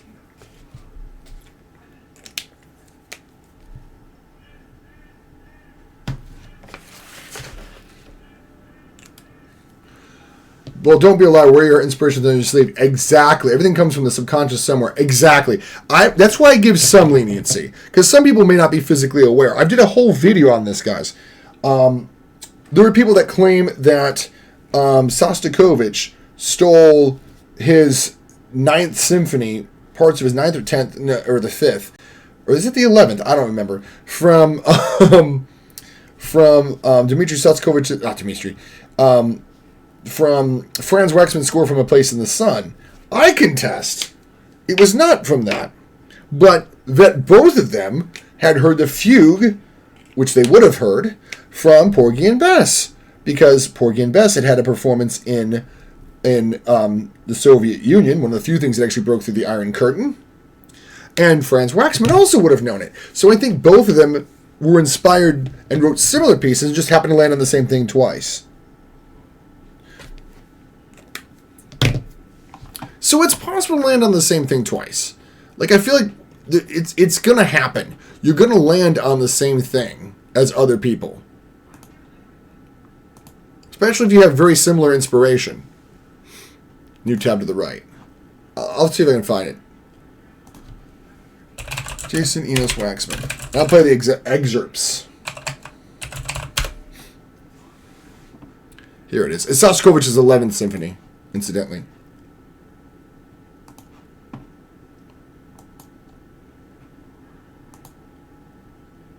Okay.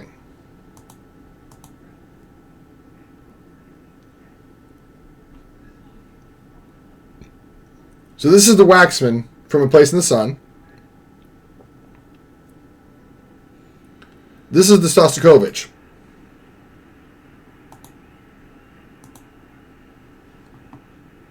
Can you hear it?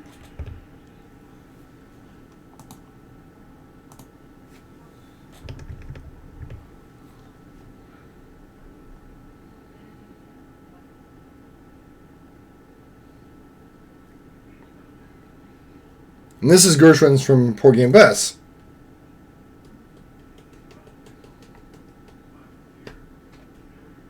So at the end of the video, I actually put them all side by side. Let me see if I can get to it. No, I'm going to get to it. This is Gershwin. Waxman.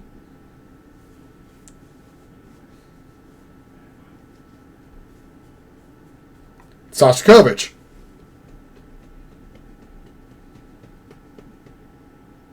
This is Gershwin again.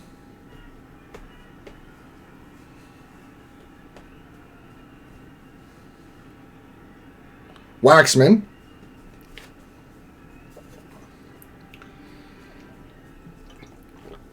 Shostakovich.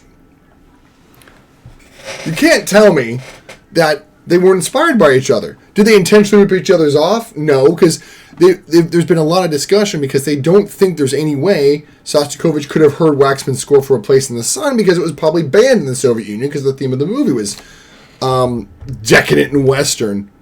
So probably he didn't hear the score. And Dmitri Shostakovich's symphony may have been heard in the United States, but it probably hadn't been premiered yet. And for Waxman to have written a score based on the symphony just after it got premiered in Moscow would be insane. He'd have to have been in Moscow when it was premiered, which wouldn't have been common during the Soviet Union period. So it's like, how would it have happened? I'm thinking they both heard Gershwin and wrote similar pieces inspired by it, whether consciously or subconsciously. Same thing happened with Night Train. Night Train by, I forget who composed it. He was like, he wrote it and he was like, yeah, that's a great tune. And then he heard Happy Go Lucky Loco and he goes, oh, crap. It was Duke Ellington's piece. That's why it seems so familiar. He wrote his piece, Night Train, is literally the end of Happy Go Lucky Local.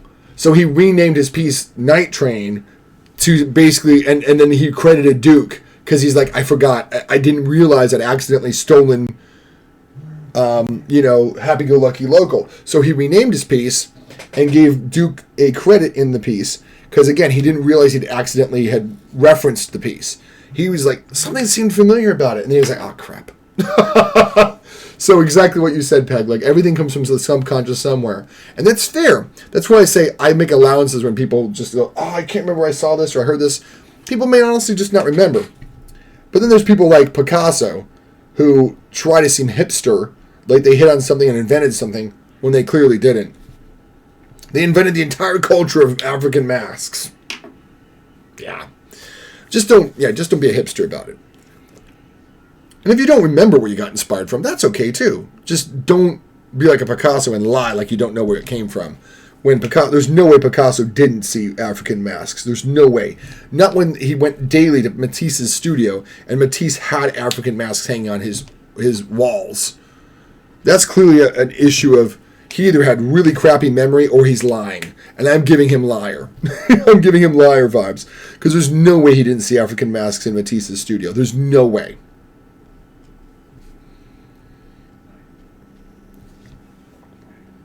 Well, we're going to have to find someone to raid to, because I'm exhausted.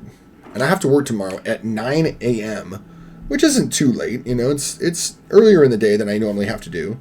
But it's still late enough that I don't want to spend up till midnight with drawing. And I love Beck, but I don't want to listen to a whole album back. Just so I can work on this. I will work on this another time. We've got plenty of time, guys. You know what I'm saying? Like, I don't think there's a deadline for this drawing. I am trying to work on this as expediently as possible because I do have other drawings in the pipe that I do want to work on, as I mentioned. I'm trying to work them into my schedules because there's a rush order on the other one. But at the same time, as I mentioned earlier in the stream, I don't want to ignore the first commission just because somebody says, oh, I want it sooner. But I also don't want to rush to get this done,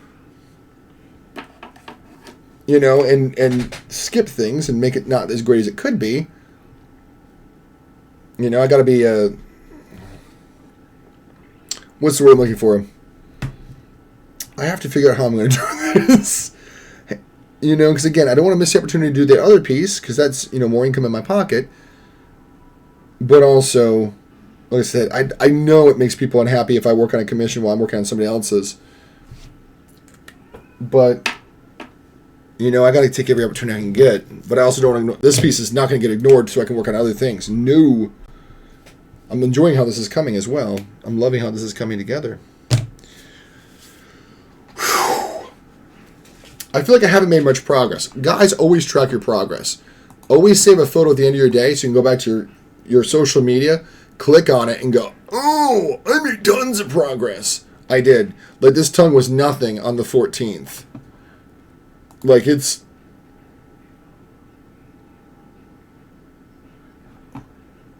We got an ad.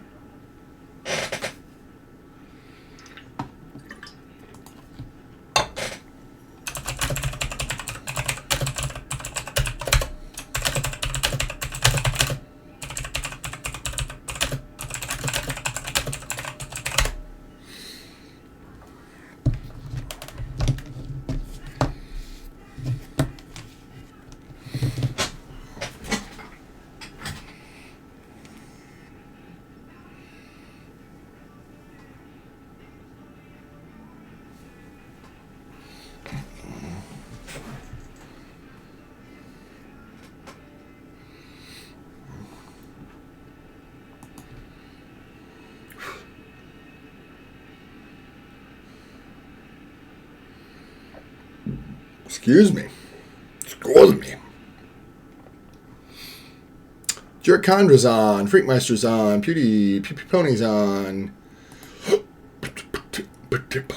Let's see what Jerk Condra's up to. She is doing a 4-hour speed run. Yuckoo. Gardic.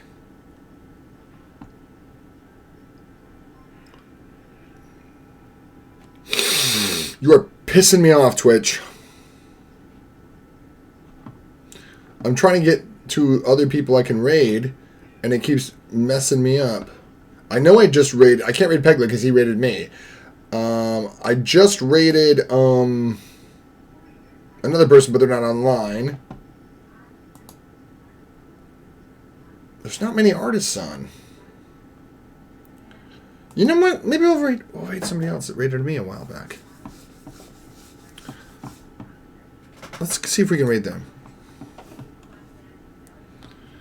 They're doing live streaming of music.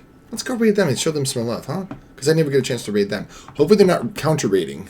I don't see any raids popping up. How you doing, Kitty? Interesting. You producer panel, video producer? No, creator dashboard. There we go. Stream manager. We're gonna rate Gitara. They make live music.